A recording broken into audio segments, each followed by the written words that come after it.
Di balik senyum palsu Rifki saat makan malam kantor itu, aku merasakan sesuatu yang jauh lebih gelap bergerak pelan. Sesuatu yang akhirnya membawanya pada kejatuhan yang tak bisa ia hindari. Sebelum mulai ceritanya, komen dulu kalian dari kota atau negara mana. Aku pengen tahu. Jangan lupa like, subscribe, dan aktifkan lonceng, supaya channel ini makin berkembang. Lampu-lampu kristal di ballroom itu memantulkan cahaya keemasan yang terlalu terang untuk mataku. Suasana elegan seharusnya membuatku nyaman, tapi sejak turun dari mobil, tengkuku terasa kencang seperti ditarik benang tak terlihat. Rifki berjalan setengah langkah di depanku, wajahnya datar namun rahangnya mengeras. Ia menoleh sekilas tanpa benar-benar melihatku. "Jangan bikin malu, awas aja," bisiknya, lirih namun tajam seperti ujung pecahan kaca. Aku menelan ludah. Tidak ada intonasi marah yang berlebihan, tidak ada bentakan, tapi aku bisa merasakan ancaman yang membeku di udara di antara kami. Aku mengangguk tipis, bukan karena menurut, tapi karena tidak ingin memulai sesuatu sebelum waktunya. Ruangan itu terlalu penuh, terlalu gaduh oleh gelak tawa rekan-rekan Rifki, dan aku tahu ia sedang berusaha terlihat sempurna. Ia menyentuh sikuku sekilas, sentuhan ringan tapi terasa seperti dorongan agar aku melangkah. Tatapan orang-orang berputar sebentar ke arah kami. Rifki tersenyum lebar ke mereka, sementara aku tetap menjaga ekspresi netral. Begitu masuk lebih dalam, aku melihat Bimo, direktur tempat Rifki bekerja, berdiri dekat meja utama bersama istri dan dua manajer senior. Rifki mempercepat langkah, meninggalkanku 2 langkah di belakang. Napasku keluar perlahan, mencoba menjaga ritme. "Pak Bimo, selamat malam." Suara Rifki langsung berubah penuh semangat. Aku berdiri sedikit di belakangnya, mendengarkan mereka bercakap-cakap. Tidak ada yang salah dengan percakapan itu, tapi setiap kali Rifki mengenalkan aku, ada jeda kecil sebelum ia menyebut namaku. Seolah aku bukan bagian penting dari gambaran hidupnya. "Ini istri saya, Kirana." Nada suaranya selalu sama, sopan, tipis, hampir datar. Aku tersenyum pada Bimo dan istrinya, menyapa sewajarnya. Bimo ramah, meski terlihat sibuk mengoordinasi banyak hal. Ia hanya mengangguk sebelum kembali fokus ke pembicaraannya. Aku tidak mempermasalahkan itu. Yang membuatku tersentak adalah lirikan Rifki yang penuh evaluasi. Seolah-olah ia sedang menilai apakah aku cukup pantas berada di dekatnya malam itu. Kami menuju meja yang sudah ditentukan panitia. Meja bundar dengan taplak hitam dan vas bunga kecil di tengah. Rifki menarik kursi untukku, gerakan yang tampak sopan. Namun bisikannya berisi duri. "Jangan bicara kalau tidak ditanya. Kamu suka kelihatan gugup." Aku menatapnya sebentar. "Aku baik-baik saja." Ia tersenyum kaku. "Pastikan saja." Aku mengalihkan pandangan ke piring putih kosong di depanku dan menarik napas perlahan. Aku tidak gugup. Aku hanya lelah. Sikapnya akhir-akhir ini selalu seperti ini, mengendalikan dengan suara rendah, menyembunyikan rasa frustrasinya dari dunia tapi menumpahkannya padaku. Pelayan mulai menghidangkan appetizer. Percakapan meja kami mengalir. 2 staf pria membicarakan proyek, 1 staf perempuan menimpali tentang target yang terlalu ketat. Rifki langsung mengambil alih, suara dan gesturnya dibuat seolah paling berpengalaman. Ia sesekali menepuk bahu rekan kerjanya, tertawa keras, mengangkat dagu bangga. Ketika salah satu dari mereka menanyaiku, aku baru membuka mulut ketika Rifki menyelipkan suaranya lebih cepat. "Kirana kerja freelance," katanya, padahal ia tahu aku tidak sekadar freelance. Nada suaranya terdengar meremehkan. "Suka-suka aja pilih proyek apa yang mau diambil. Santailah." Aku memutar kepala pelan, tatapanku meruncing pada wajahnya. Ia pura-pura tidak melihat. Rekannya mengangguk sambil tersenyum sopan. Lalu percakapan kembali ke Rifki. Dalam hati, aku merasakan sesuatu bergerak pelan, sesuatu yang selama ini kubiarkan diam. Aku membiarkan diriku menjadi latar belakang karena selama ini aku berusaha menjaga rumah tangga tetap tenang. Tapi malam ini, entah mengapa, sikap Rifki terasa menekan lebih dari biasanya. Setelah makanan pembuka selesai, para staf mulai berdiri sebentar untuk saling menyapa meja tetangga. Rifki ikut berdiri dan menatapku. "Kamu di sini aja. Gak usah ikut. Takutnya kamu canggung," katanya lembut, tapi dingin. Aku mendongak. Aku tidak canggung. Rifki hanya tersenyum kecil, lalu pergi. Aku duduk saja, merasakan kursi terasa lebih keras dari sebelumnya. Sesaat aku memejamkan mata, merasakan suara kelingking gelas, percakapan yang bergema, dan aroma wine bercampur parfum ruangan. Lalu kubuka lagi mata, menatap mereka, orang-orang yang Rifki ingin kagumi dirinya. Saat itulah Sinta muncul dari kerumunan. Ia duduk sebentar di kursi kosong di sebelahku, mencondongkan badan dan tersenyum hangat. Ia satu-satunya yang membuatku merasa tidak sendirian. "Kamu oke?" bisiknya. "Masih," jawabku pelan. Tatapannya menelusuri ruangan, kemudian kembali padaku. "Dia lagi. Seperti itu lagi." Aku hanya mengangguk kecil. Sinta tidak bertanya lebih jauh. Ia hanya menepuk tanganku sebelum bangun kembali, memberikan kehadiran singkat yang cukup membuatku bernapas sedikit lebih longgar. Ketika Rifki kembali duduk, wajahnya memerah puas. "Semua orang senang lihat aku di sini. Pak Bimo tadi bilang aku kandidat kuat untuk promosi. Kamu harus jaga sikap." Kali ini aku menatapnya langsung. "Aku tidak mengganggumu. Kita lihat saja nanti," katanya pendek. Hidangan utama datang, uapnya hangat, namun perutku justru terasa menegang. Percakapan kembali berlanjut dengan suara tawa yang dibuat-buat. Rifki terus menggenggam kendali cerita meja, sementara aku hanya menjadi pendengar. Aku tidak marah. Yang muncul justru rasa hening yang aneh, dingin, tapi jernih. Aku mulai memperhatikan hal-hal kecil. Cara Rifki mengangkat dagu setiap kali menyebut prestasinya, cara ia mengesampingkan pendapat orang lain, cara ia tampak takut bila ada yang lebih bersinar darinya. Dan di balik semua itu, sesuatu yang ia tidak tahu. Aku menunduk sebentar, menyembunyikan senyum kecil yang tak terhindarkan. Senyum yang bukan tentang keangkuhan, melainkan tentang kebenaran yang masih kusimpan rapat dalam diriku. Kebenaran yang akan membuat malam ini berubah arah suatu waktu nanti. Ketika aku mengangkat wajah lagi, Rifki sedang memandangku. Ada ketegangan yang tidak bisa ia sembunyikan. Seperti ada sesuatu dariku yang tidak lagi bisa ia prediksi. Aku hanya menatapnya kembali, diam, tenang. Malam belum berakhir. Dan untuk pertama kalinya, aku tidak takut. Setelah acara makan malam itu, suara tawa para tamu masih terngiang. Tetapi yang paling membekas justru bisikan Rifki, perlahan, dingin, dan mengiris seperti sesuatu yang pernah kutelan bertahun-tahun lalu. Aku duduk di kursi belakang mobil, memandangi lampu jalan yang lewat satu persatu, sementara Rifki mengemudi tanpa sepatah kata. Ada jeda di antara kami, begitu tebal hingga nyaris terasa seperti dinding kaca yang tidak bisa kutembus. Aku menggenggam jemariku sendiri, mencoba meredakan ketegangan yang masih tertinggal di dada. "Kamu tadi nggak perlu segitu tegangnya," gumamku pelan, lebih kepada diri sendiri daripada kepadanya. Rifki tidak menjawab. Rahangnya mengeras. Itu adalah ekspresi yang sudah lama ku kenal. Ekspresi yang dulu jarang muncul, tapi kini seperti bayangan yang tidak pernah pergi. Tatapan lampu merah menyala, mobil berhenti, dan dalam pantulan kaca jendela aku melihat mataku sendiri. Letih. Bukan sekadar letih setelah acara kantor, tetapi letih karena sesuatu yang jauh lebih lama menggerogoti. Sejak kapan sebenarnya semua ini mulai retak? Pertanyaan itu muncul begitu saja, menggiringku kembali ke masa lalu yang selama ini coba kusangkal. Kami dulu tidak seperti ini. Aku masih ingat ketika Rifki mengejar-ngejarku hanya demi bisa mengantarku pulang dari kampus. Ia selalu tampak penuh semangat, seolah dunia terlalu kecil untuk menampung ambisinya. Ia bercerita panjang tentang rencana, tentang keinginannya untuk sukses, tentang bagaimana ia ingin membuktikan diri.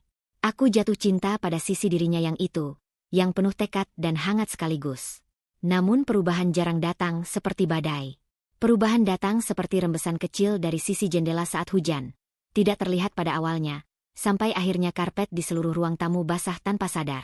Aku masih ingat momen pertama yang membuatku curiga bahwa ada yang berbeda pada dirinya. Tahun itu, Rifki baru mendapat pekerjaan barunya. Ia pulang dengan napas terengah dan membawa kegugupan samar yang tidak bisa kuterjemahkan. Aku menyambutnya dengan segelas teh, dan ia hanya berkata, "Aku cuma capek." Waktu itu, aku percaya. Tapi setelah itu, semua menjadi pelan-pelan berubah. Nada suaranya, cara ia memandangku, cara ia mulai menyalahkanku untuk hal-hal kecil. Cara ia mulai membandingkan pencapaiannya dengan orang lain. Cara ia berkata, "Kamu tinggal di rumah, enak banget nggak mikirin tekanan kerja." Padahal aku bekerja juga. Memang dari rumah, tetapi tetap bekerja. Ia tahu itu. Tapi entah kenapa, kata-kata itu keluar seperti sesuatu yang ingin ia yakinkan kepada dirinya sendiri. Mobil kembali melaju ketika lampu hijau menyala. Aku menarik napas panjang. Tadi di acara makan malam, cara dia menggenggam lenganku terlalu keras ketika mengingatkanku untuk jangan bikin malu. Itu nyata. Begitu nyata sampai rasanya tak bisa kuhapus dari kulitku. Kamu tadi terlalu sensitif, kata Rifki tiba-tiba. Suaranya datar seperti permukaan laut sebelum badai. Aku cuma ngingetin. Gak ada maksud lain. Aku menoleh padanya, tapi ia tidak melihatku. Ia menatap lurus ke jalan, seolah percakapan ini tidak penting. Ngomongnya sambil nyakitin. Jawabku pelan. Ia mendengus. Kamu selalu dramatis soal hal kecil. Hal kecil. Selalu hal kecil baginya. Bahkan ketika itu melukai harga diriku. Ketika itu membuatku merasa mengecil. Aku tidak mengatakan apa-apa lagi. Perdebatan dengan Rifki seperti memukul air. Tak ada bentuk, tak ada pengakuan. Selalu berakhir dengan aku merasa lelah. Namun malam ini, rasa lelah itu membuatku memikirkan lebih jauh. Sampai pada detail-detail hubungan kami yang lama kuabaikan. Dulu, Rifki adalah seseorang yang mudah merasa tidak cukup. Ia bukan orang jahat. Aku tahu itu. Tapi ia adalah seseorang yang sangat takut terlihat lemah. Ia membesar di keluarga yang keras. Tempat keberhasilan jadi ukuran kasih sayang. Setiap kali ia gagal, ia menyimpannya dalam-dalam, lalu menutupinya dengan kesibukan. Dan ketika ia kesulitan, ia butuh tempat untuk membuang rasa rendah dirinya. Sayangnya, yang paling dekat dengannya adalah aku. Aku ingat satu malam ketika ia pulang setelah dimarahi atasan barunya. Ia langsung marah-marah tentang cara aku meletakkan piring di meja makan. Saat itu aku bingung, sebab tidak ada yang salah dengan piring itu. Tapi kemudian aku melihat wajahnya, mata yang merah, bibir yang bergetar sedikit. Ia tidak sedang marah padaku. Ia sedang marah pada dunia, dan aku menjadi sasaran terdekat. Sejak saat itu, pola itu terus berulang, semakin sering, semakin intens. Hingga akhirnya aku berhenti mencoba mencari penjelasan dan hanya menjalani semuanya dengan diam. Mobil memasuki area perumahan, suara ban menggilas kerikil terasa lebih keras dari biasanya. Aku memandang rumah yang semakin dekat, dindingnya yang kusam, lampu teras yang remang. Tempat ini dulu terasa hangat. Kini seperti perangkap yang tidak pernah benar-benar kuberi nama. Ketika mobil berhenti, Rifki mematikan mesin dan berkata tanpa menoleh, "Besok kamu jangan ikut-ikut. Urusan kantor, biar aku yang ngurus." Aku menelan ludah. Besok, malam ketika atasan tertinggi perusahaan akan hadir. Malam ketika ia ingin tampil sempurna. Dan ia tidak ingin aku ada di sana. Aku datang karena aku memang harus ada. Jawabku. Tidak keras, tapi cukup jelas. Rifki tertawa kecil, tanpa humor. Kamu cuma bikin tambah ribet. Itu menusuk lebih dalam daripada teriakan manapun. Aku membuka pintu mobil sebelum ia selesai bicara. Udara malam masuk, dingin menyentuh kulitku, membuatku merinding. Aku berjalan menuju pintu rumah tanpa menunggu, tanpa melihat lagi ke arah mobil. Saat membuka pintu, aku merasakan getaran aneh di dada, campuran sakit, takut, dan sesuatu yang mulai tumbuh, kesadaran. Kesadaran bahwa retakan ini bukan baru muncul. Retakan ini sudah lama ada, tapi aku menolak melihatnya. Aku berdiri di ruang tamu yang gelap, hanya diterangi lampu dari luar. Dan untuk pertama kalinya, aku melihat dengan jelas betapa sepinya rumah ini meski kami tinggal berdua. Aku menggenggam gagang pintu, menahannya sejenak. Nafasku berat. Di luar, Rifki masih duduk di mobil, mungkin sedang menunggu amarahnya mereda, atau mungkin sedang menyiapkan alasan baru untuk menyalahkanku. Aku menutup pintu perlahan. Dan pada momen itulah, aku tahu, besok akan menjadi titik balik, entah menghancurkan, atau justru membebaskan. Namun apapun yang terjadi nanti, retak yang sudah ada ini tidak mungkin lagi kututup dengan diam. Rumah sudah sunyi ketika aku masuk kamar. Rifki masih berada di luar, entah menenangkan diri atau sekadar menunda percakapan yang pasti akan berubah menjadi pertengkaran. Aku duduk di tepi ranjang, membiarkan keheningan menempel di kulitku. Aroma lembut deterjen dari selimut tidak cukup menenangkan pikiranku. Ada sesuatu yang terus menggeliat di dada. Sebuah rahasia yang selama ini kujaga rapat, bahkan dari suamiku sendiri. Tanggung jawab yang kuterima beberapa minggu lalu kembali terlintas. Tanggung jawab yang membuatku ada di posisi yang tidak pernah ia bayangkan. Malam ini, setelah sikap kasarnya, semua terasa semakin berat untuk kutahan. Aku menarik napas panjang, mengatur diri agar tidak tenggelam dalam kenangan atau rasa iba. Aku sudah cukup lama meremehkan diriku sendiri. Sejak ia menyuruhku untuk tidak ikut acara evaluasi besok, Kata-katanya masih menggema seperti gema berulang yang memaksaku menghadapi sebuah kebenaran. Rifki tidak tahu siapa aku dalam konteks profesional. Ia tidak tahu bahwa aku bukan sekadar istri yang kerja dari rumah.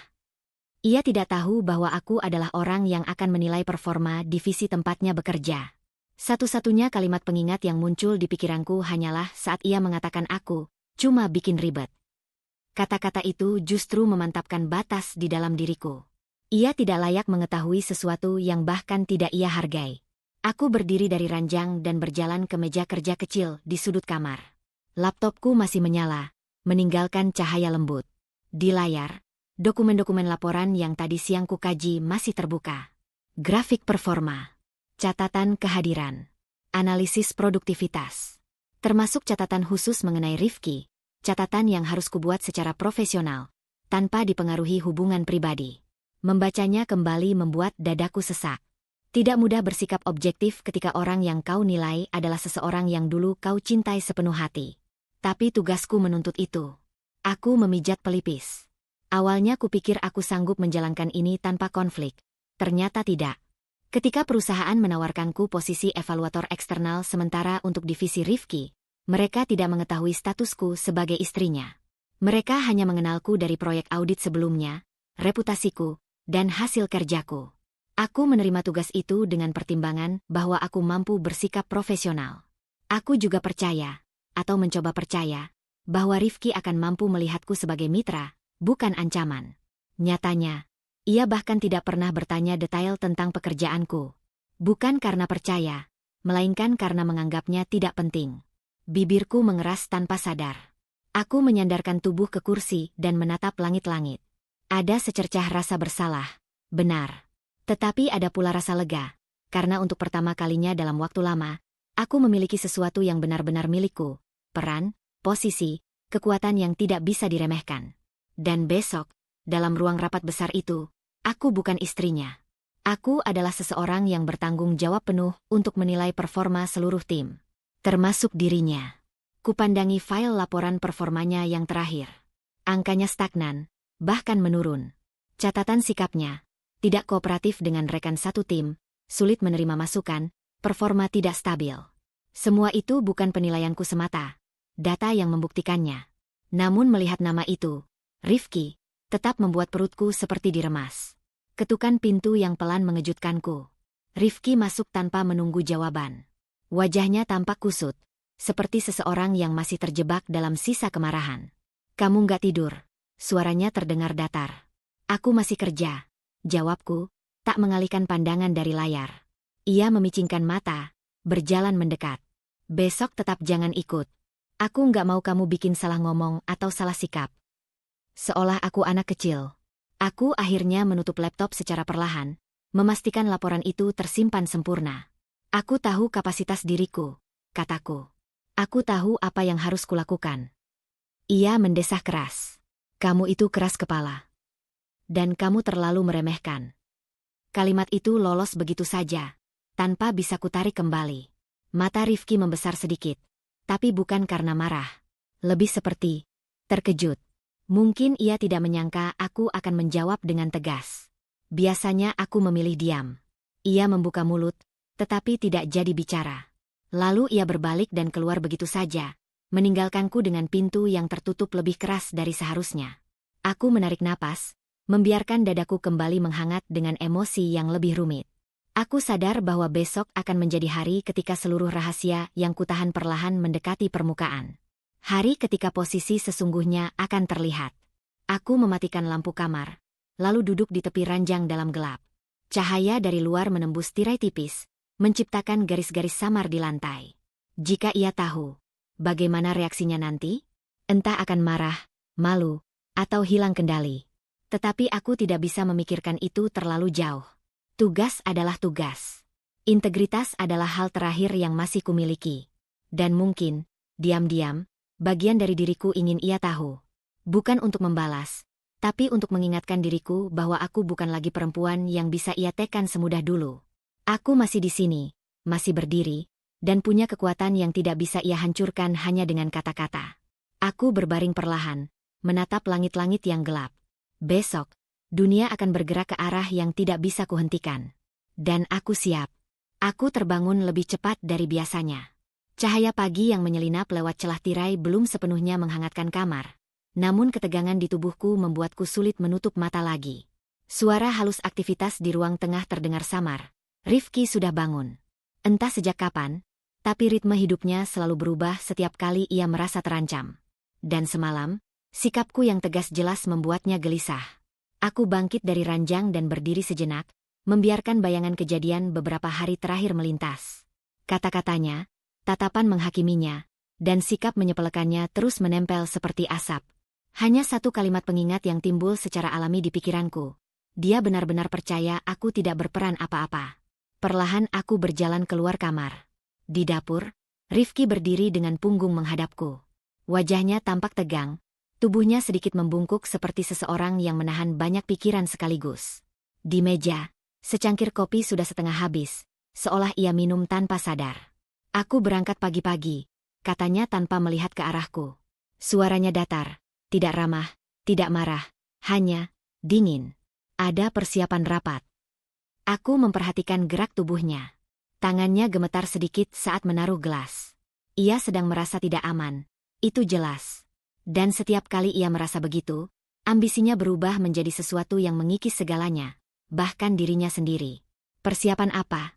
Tanyaku pelan, bukan untuk memancing konflik, hanya ingin tahu. Ia menoleh sekilas, matanya sempit. Kamu nggak ngerti. Ini penting.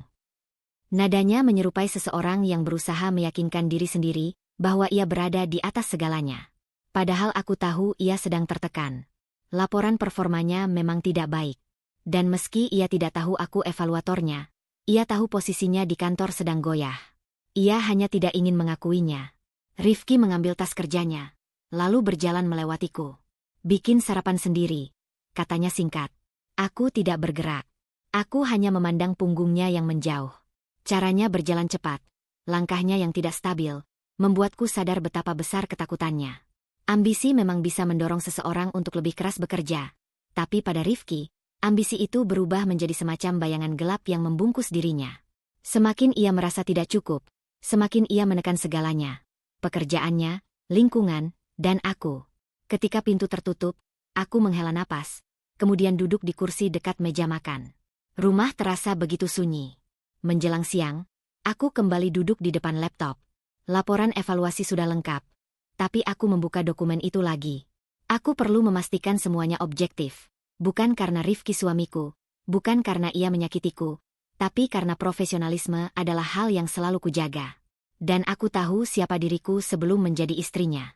Melihat catatan mengenai Rifki membuat dadaku berat. Bukan karena aku ingin melindunginya, tapi karena aku melihat jelas perjalanan kemundurannya. Dulu ia penuh antusiasme. Ia bekerja keras, mempelajari banyak hal.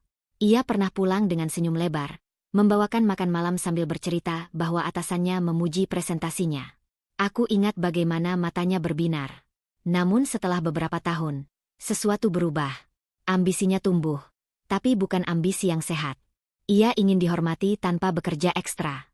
Ingin dihargai tanpa memberi kontribusi nyata. Ingin tampak hebat tanpa menerima kritik sedikitpun.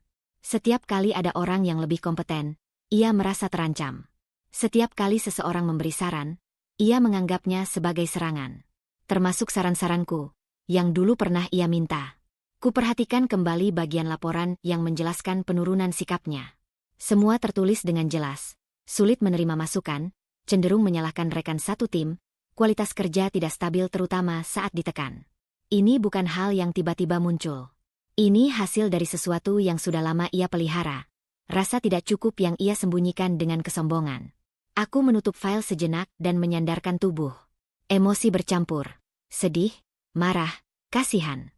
Tapi yang paling terasa adalah ketidakpercayaan. Bagaimana seseorang bisa berubah sejauh itu tanpa menyadarinya? Mungkin ia menyadari, tapi menolak mengakuinya. Teleponku bergetar. Sebuah pesan dari Rifki. Jangan muncul tiba-tiba di kantor. Aku serius. Pesan itu singkat, tegas, penuh kecemasan yang ditumpuk dengan nada kontrol. Wajar baginya untuk merasa tertekan sebelum evaluasi besar. Namun bahkan dalam situasi ini, ia tetap melihatku sebagai ancaman, bukan dukungan. Aku meletakkan ponsel dengan hati-hati. Tidak ada gunanya membalas. Ia tidak sedang mencari dialog. Ia sedang mencari sesuatu untuk ditekan demi membuat dirinya merasa lebih tinggi. Aku berjalan menuju jendela, membuka tirai sedikit, dan memandang halaman kecil yang selama ini menjadi ruang bernafas kecilku. Udara siang masuk, memberi sedikit dingin pada kulitku. Barusan, aku ingat lagi bagaimana ia dulu sering bercerita bahwa ia ingin menjadi sukses agar bisa membahagiakan keluarga. Kata-kata itu begitu hangat dulu. Tetapi ambisinya telah berubah. Ia bukan lagi mengejar perubahan hidup. Ia mengejar validasi, aura dihormati, yang tidak pernah ia dapatkan dari masa kecilnya. Dan semakin jauh ia mengejarnya, semakin ia kehilangan apa yang sebenarnya penting. Termasuk aku. Sebuah kesadaran muncul di dalam diriku. Bukan tugasku lagi untuk menahan laju luka yang ia ciptakan sendiri. Bukan tugasku untuk menyelamatkan seseorang yang terus membenamkan diri dalam hasrat menguasai. Besok, di ruang rapat itu, aku akan menjalankan tugasku. Tanpa ragu. Tanpa menyalahkan diriku sendiri. Tanpa membiarkan ambisinya menyeretku masuk ke dalam ketakutannya. Aku menutup tirai perlahan. Di baliknya, langit tampak cerah. Tapi di dalam diriku, angin sedang berubah arah. Udara sore itu terasa berat. Seperti menahan sesuatu yang besar di balik diamnya. Aku duduk di meja kerja, masih memandangi layar laptop yang sudah beberapa kali kututup dan kubuka kembali sejak pagi. Pikiranku melayang pada satu hal yang semakin mendekat tanpa bisa kuhindari. Evaluasi besar yang akan digelar malam ini. Hanya satu kalimat pengingat yang timbul di benakku. Ia tidak tahu siapa yang akan menilai performanya. Ponselku bergetar tiba-tiba. Notifikasi dari perusahaan muncul di layar. Pengumuman resmi untuk seluruh staf, termasuk Rifki. Subjeknya sederhana, tetapi berisi hal besar yang akan mengubah banyak hal. Pemberitahuan penting. Evaluasi kinerja divisi akan dilakukan hari ini. Aku membuka isi pesannya. Formatnya formal, tegas, dan tanpa ruang misinterpretasi. Seluruh staf diwajibkan hadir pada evaluasi kinerja tahunan yang akan dipimpin langsung oleh evaluator eksternal yang telah ditunjuk perusahaan. Evaluasi bersifat menyeluruh dan menjadi dasar keputusan penempatan, kenaikan jabatan, maupun pemutusan hubungan kerja. Kata-kata terakhir itu terasa seperti pukulan kecil di dadaku. Aku tahu ini penting untuk perusahaan. Aku juga tahu ini dapat menyeret Rifki ke titik yang tidak pernah ia bayangkan. Tetapi sebagai evaluator, aku tidak boleh membiarkan emosi mengaburkan kewajibanku. Suara pintu terbuka membuatku menoleh. Rifki masuk. Wajahnya tampak lebih tegang dari pagi tadi. Kemejanya rapi, tapi kancing atasnya terbuka sedikit, seakan dipasang buru-buru. Langkahnya cepat dan gelisah. "Kamu udah baca pengumuman perusahaan?" Suaranya menggetar tipis. "Baru saja," jawabku tenang. Ia berjalan mondar-mandir di ruang tamu, rambutnya kusut karena sering disisir tangan. Ini evaluasi terbesar sepanjang tahun. Bahkan kabarnya evaluasi kali ini lebih ketat dari sebelumnya. Ia berhenti sejenak, menatap lantai. Beberapa orang bilang ada kemungkinan pemecatan. Nada suaranya berubah saat menyebut kata itu, pemecatan. Ketakutan yang ia sembunyikan mulai merayap keluar. "Aku harus pastikan tampil oke," lanjutnya. "Aku nggak boleh salah. Nggak ada ruang buat error." Aku memperhatikannya diam-diam. Begitu besar ambisi, begitu besar ketakutan di balik ambisi itu. Rifki ingin sekali terlihat hebat di depan atasannya. Padahal ia sedang berada di batas performa yang merosot. "Aku yakin kamu tahu apa yang harus kamu lakukan," kataku, memilih kata yang netral. Tapi ia langsung menoleh, wajahnya menegang. "Jangan ngomong seolah kamu ngerti tekanan di kantor. Kamu nggak tahu apa-apa." Nada itu, meremehkan, sudah sering ia gunakan, tapi kali ini terasa lebih menusuk. Mungkin karena aku tahu jauh lebih banyak daripada yang ia pikirkan. "Aku mengerti lebih dari yang kamu kira," jawabku perlahan. Ia tertawa kecil, sinis. "Ah, ya, tentu. Kamu kan suka mikir kamu ngerti segalanya." Aku tidak membalas. Tidak ada gunanya. Ia tidak sedang bicara padaku. Ia sedang melawan ketakutannya sendiri. Ia mengambil ponselnya dan membuka pesan pengumuman itu. Aku memperhatikan bagaimana matanya membaca tiap kata. Pupilnya mengecil saat melihat frasa, dipimpin langsung oleh evaluator eksternal. "Aku nggak tahu siapa evaluatornya," gumamnya. "Tapi harusnya mereka nggak akan ngapa-ngapain kalau aku bisa presentasi dengan bagus." Aku tahu ia sedang menenangkan dirinya sendiri, membangun narasi yang bisa membuatnya bertahan beberapa jam ke depan. Tapi narasi itu rapuh. Sangat rapuh. Rifki mendekat ke arahku. Pokoknya jangan ikut ke kantor. Aku serius. Kamu itu suka ngomong hal yang gak perlu. Kali ini, aku mengangkat wajah dan menatapnya langsung. Aku tidak berniat mengganggu apapun. Ia mendengus. Bagus. Kemudian ia mengambil jasnya, memakainya terburu-buru, dan berjalan ke arah pintu. Aku harus berangkat duluan. Saat ia membuka pintu, aku berkata pelan, "Rifki." Ia berhenti. Tidak menoleh, hanya diam. "Semoga kamu bisa hadapi evaluasinya dengan baik." Tubuhnya menegang sejenak, lalu ia keluar tanpa mengucapkan apa-apa. Pintu tertutup, meninggalkan keheningan yang semakin tebal. Beberapa jam kemudian, aku berada di depan cermin, mengenakan pakaian formal yang sesuai dengan peranku sebagai evaluator. Kemeja putih sederhana dan blazer hitam. Tidak mencolok, tidak berlebihan. Profesional. Di cermin, aku melihat seseorang yang sudah lama tidak kulihat, diriku yang dulu. Perempuan yang bisa berdiri tegak tanpa takut.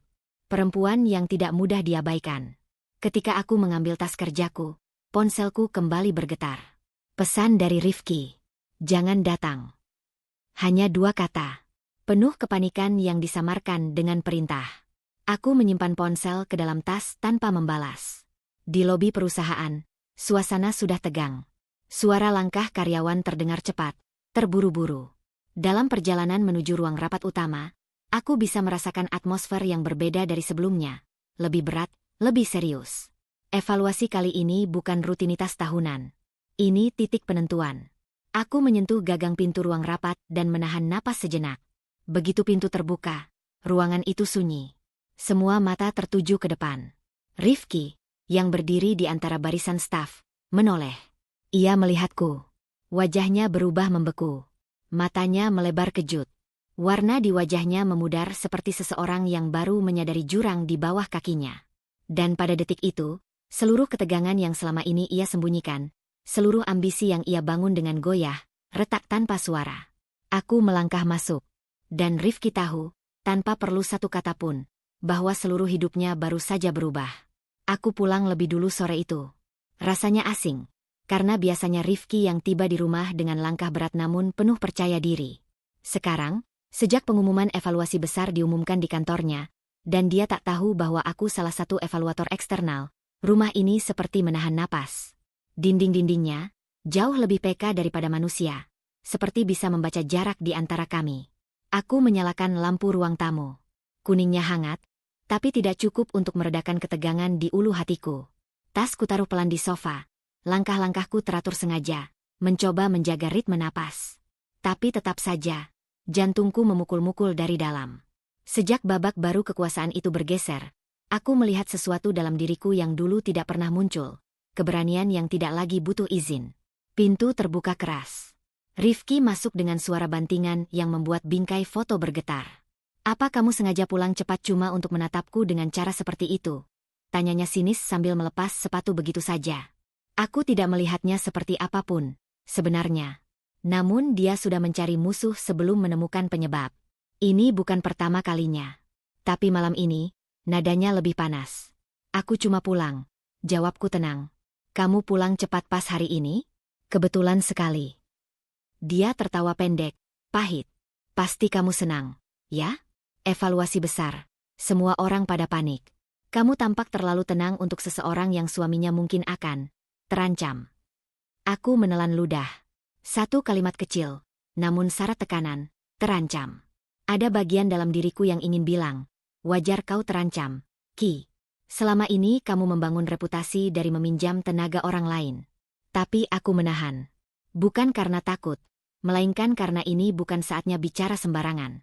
"Aku hanya ingin kamu bersikap wajar," kataku. "Wajar? Kamu pikir aku bisa wajar setelah pengumuman itu?"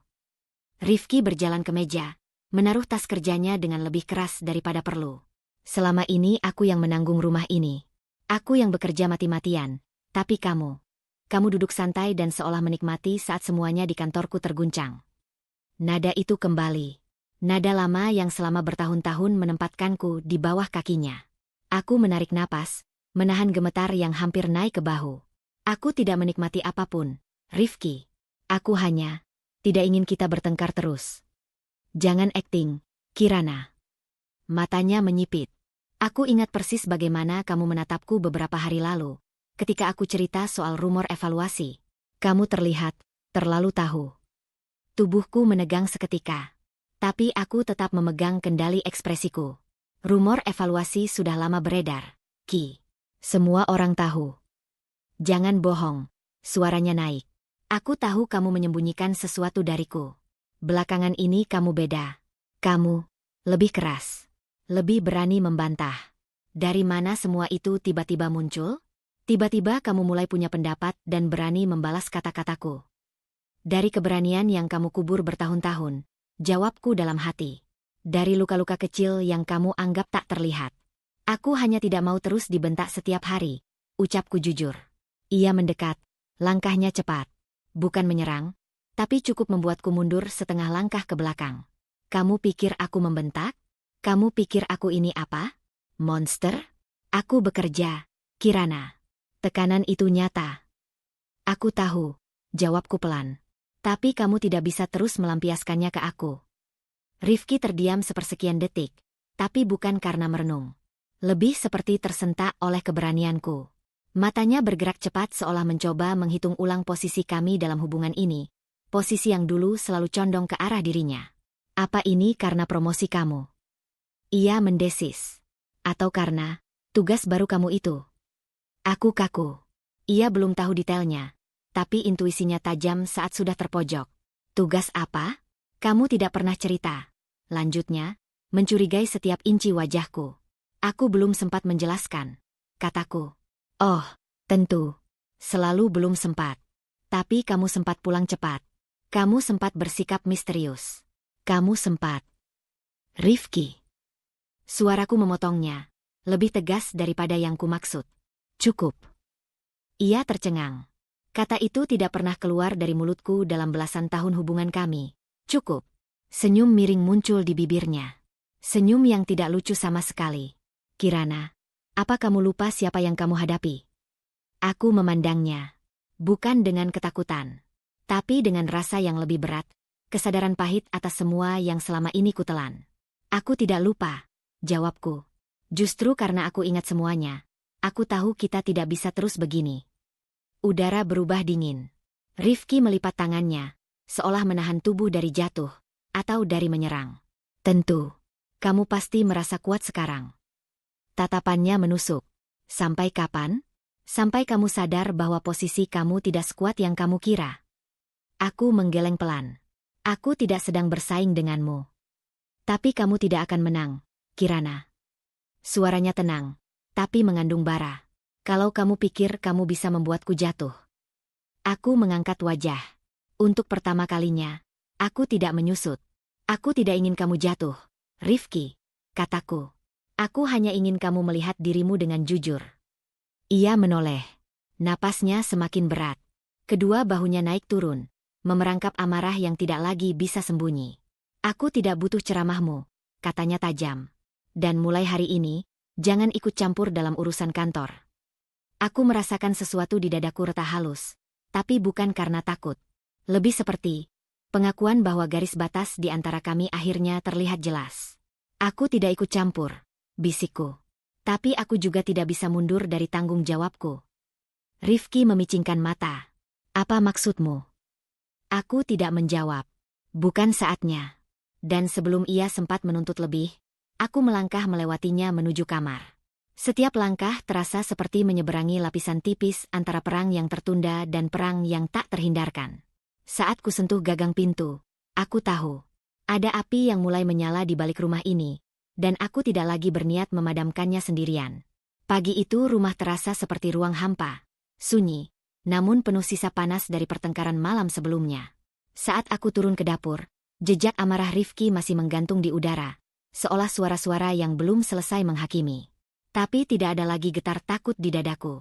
Yang ada hanya kewaspadaan dan kejelasan. Aku menyalakan kompor, menuang air ke panci kecil. Gerakan-gerakanku tenang, terukur. Ada sesuatu yang berbeda dalam diriku sejak semalam. Bukan keberanian yang meledak-ledak, melainkan ketegasan yang tumbuh dari tempat lebih dalam. Tempat yang dulu tidak pernah berani kubuka. Evaluasi internal perusahaan Rifki akan dimulai besok malam. Malam penentuan. Malam yang bisa mengubah arah karir Rifki, atau menjatuhkannya. Dan posisiku sebagai evaluator eksternal tidak lagi sekadar tugas. Ini penilaian terhadap sistem kerja perusahaan, termasuk departemen Rifki yang selama ini ia sombongkan. Ketika air mendidih, aku menyeduh teh dan duduk di meja makan. Pagi biasanya adalah waktu ketika kami saling bertukar rencana hari itu. Tapi meja di hadapanku kosong, dingin, dan jujur dalam keheningannya. Rifki sudah pergi tanpa satu kata pun. Bagus. Itu memberiku ruang. Aku membuka laptop. Agenda evaluasiku tampilkan dalam bentuk tabel dan diagram. Dokumen yang diberikan tim inti cukup lengkap, tapi aku memutuskan membuat peta analisis sendiri. Lebih padat, lebih objektif, dan lebih jernih. Aku tidak boleh membiarkan hubungan pribadi mempengaruhi penilaianku. Tidak untuk kebaikannya, tidak untuk menghukumnya. Fokusku bukan Rifki. Fokusku adalah integritas. Kursor berkedip. Aku mulai menulis. Kriteria 1.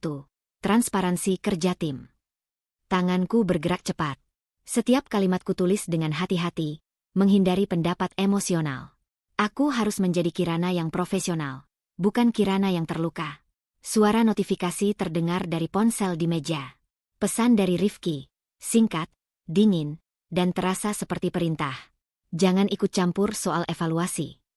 Aku menghela napas. Ia masih berusaha mengontrol keadaan yang sudah tidak dalam genggamannya. Tanpa membalas, aku meletakkan ponsel terbalik dan kembali ke layar. Ketika aku bekerja, dunia Rifki tidak punya tempat di sini. Menjelang siang, aku beralih ke dokumen presentasi. Besok malam aku akan berada di ruangan besar bersama Dewan Perusahaan, termasuk Direktur Utama yang mempercayakan penilaian eksternal padaku. Aku membayangkan suasananya. Lampu teduh, layar besar, manajer-manajer duduk formal, dan Rifki di antara mereka, tidak tahu bahwa aku ada di belakang proses ini. Tanganku sedikit gemetar saat memikirkan itu, tapi bukan karena takut. Lebih karena beratnya beban moral yang kini jelas berbentuk. Aku menutup notebook sebentar dan menarik napas panjang. Ada kilas balik dari malam sebelumnya ketika ia menatapku seolah aku musuhnya.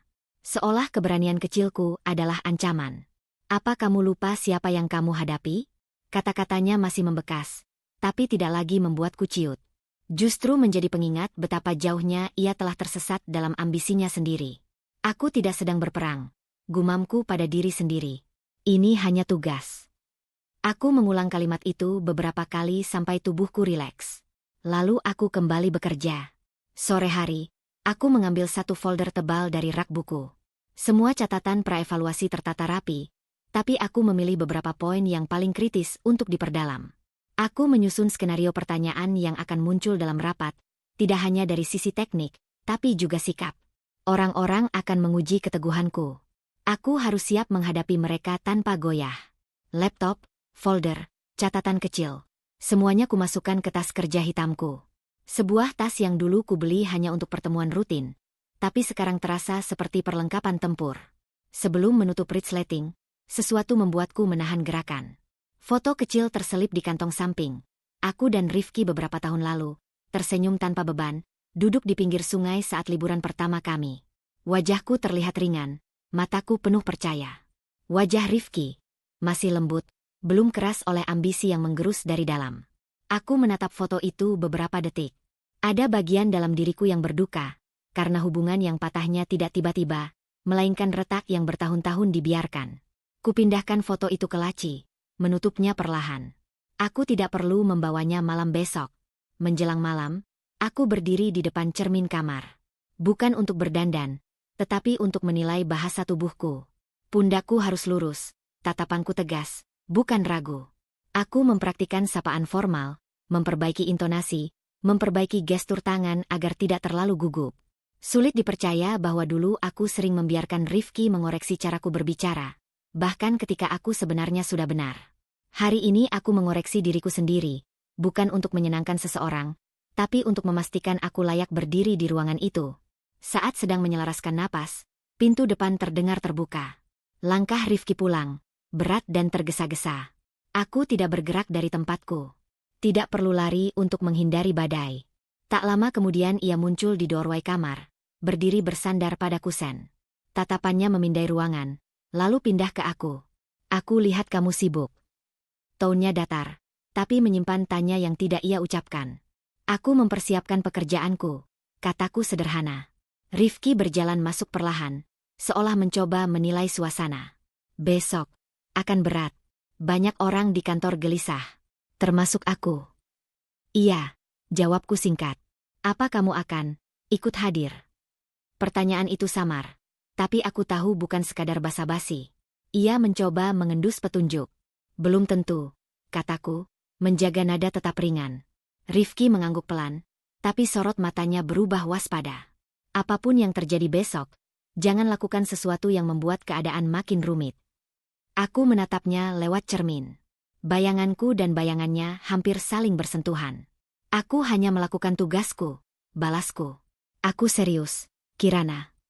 Suaranya merendah, namun bukan lembut, lebih seperti tekanan yang dibungkam. Jangan macam-macam. Dadaku terasa ketat. Kalimat itu seperti garis yang ia tarik di antara kami. Garis ancaman halus yang dulu akan membuatku terdiam. Sekarang rasanya berbeda. Aku menoleh menatapnya langsung. Aku tidak akan macam-macam. Tapi aku juga tidak akan mundur. Untuk sesaat, ekspresinya kosong. Lalu ia mengalihkan pandangannya dan keluar dari kamar tanpa sepatah kata pun. Aku tetap berdiri di depan cermin. Napas panjang ku tarik, perlahan ku buang. Besok malam, malam penentuan. Dan tekanan yang merambat di rumah ini seperti isyarat bahwa semuanya akan berubah, entah ke arah mana. Aku mengencangkan genggaman pada tas kerjaku. Aku siap. Untuk pertama kalinya setelah sekian minggu, udara malam terasa terlalu dingin ketika aku turun dari mobil di halaman ballroom hotel. Lampu-lampu kristal di lobi memantulkan cahaya ke dinding marmer, membuat setiap langkah seperti masuk ke dunia lain. Tempat elegan, mahal, dan penuh topeng. Aku berdiri sejenak sebelum melangkah masuk. Ada getaran kecil di pergelangan tanganku, bukan takut, tapi kewaspadaan yang membuatku lebih peka. Semalam, kalimat Rifki, jangan macam-macam, masih menggantung seperti bayangan yang mengikutiku sampai ke pintu ini. Tapi aku datang bukan untuk menantangnya. Aku datang untuk menjalankan tugas. Ketika pintu ballroom terbuka, gelombang suara percakapan formal langsung menyergapku. Ruangan itu luas, diterangi lampu gantung besar yang berkilau seperti bintang-bintang yang dipaksa bersinar terlalu terang. Meja bulat tertata rapi dengan taplak putih, lilin kecil, dan kartu nama setiap tamu. Di panggung, layar besar menampilkan logo perusahaan, sementara beberapa manajer berdiri sambil berbicara dengan gestur diplomatis. Aku menarik napas, melembutkan ekspresi, dan melangkah ke dalam. Beberapa kepala menoleh, sebagian acuh, sebagian tampak mengenal posisi formal yang kuemban malam ini. Namun tatapan yang paling kutunggu, dan paling ingin kuhindari, tidak muncul sampai aku berjalan lebih jauh ke tengah ruangan. Rifki berdiri bersama dua rekan kerjanya, mengenakan setelan jas biru gelap yang ia banggakan. Sesuatu di caranya tertawa tampak dipaksakan, seperti seseorang yang tahu dinding di baliknya mulai retak.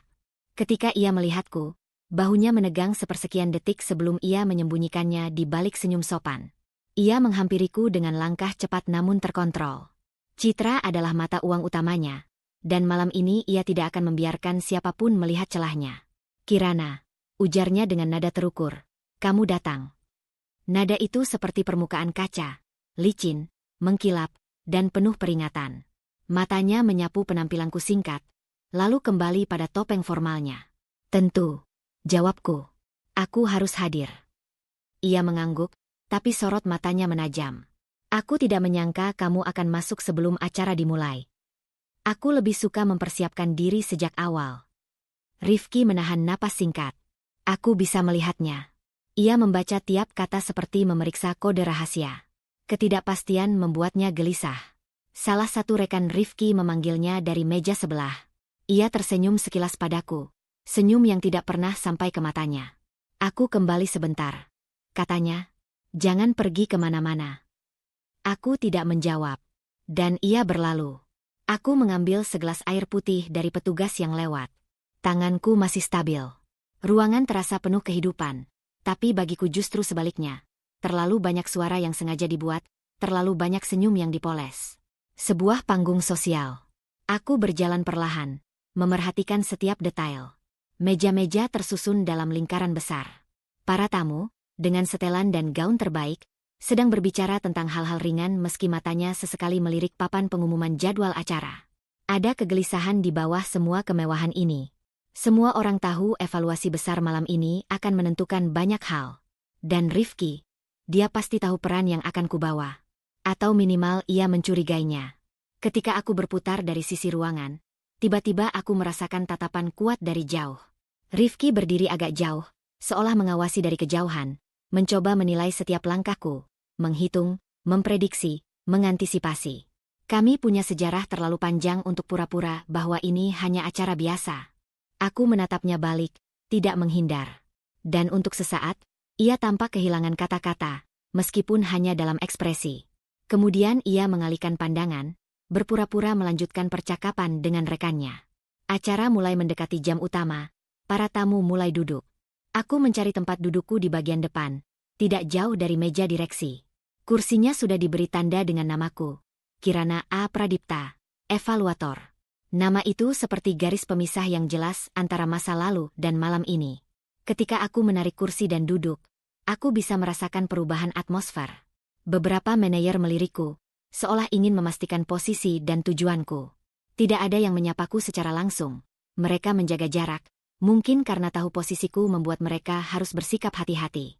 Keheningan kecil itu justru membuatku lebih fokus. Aku merapikan catatan di pangkuanku.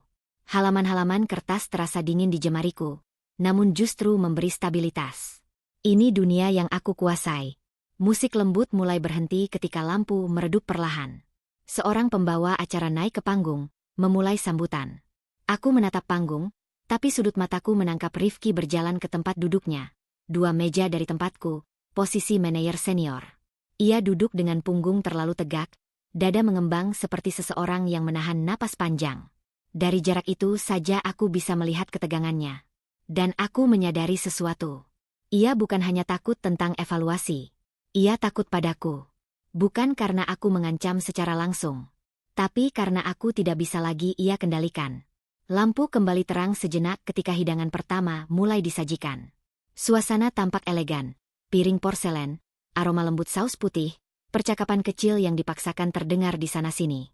Namun di balik itu semua, aku merasa seperti berjalan di atas lantai kaca yang retak dan menunggu kapan akan pecah. Saat aku mengangkat garpu, suara dentingan gelas dari panggung membuat seluruh ruangan diam. Direktur utama berdiri, tersenyum ramah namun tegang. "Saudara-saudari," katanya, "malam ini kita tidak hanya berkumpul untuk makan malam. Kita berkumpul untuk menilai integritas dan kualitas kepemimpinan setiap unit. Dan untuk itu, kami mengundang evaluator eksternal yang akan memandu proses ini."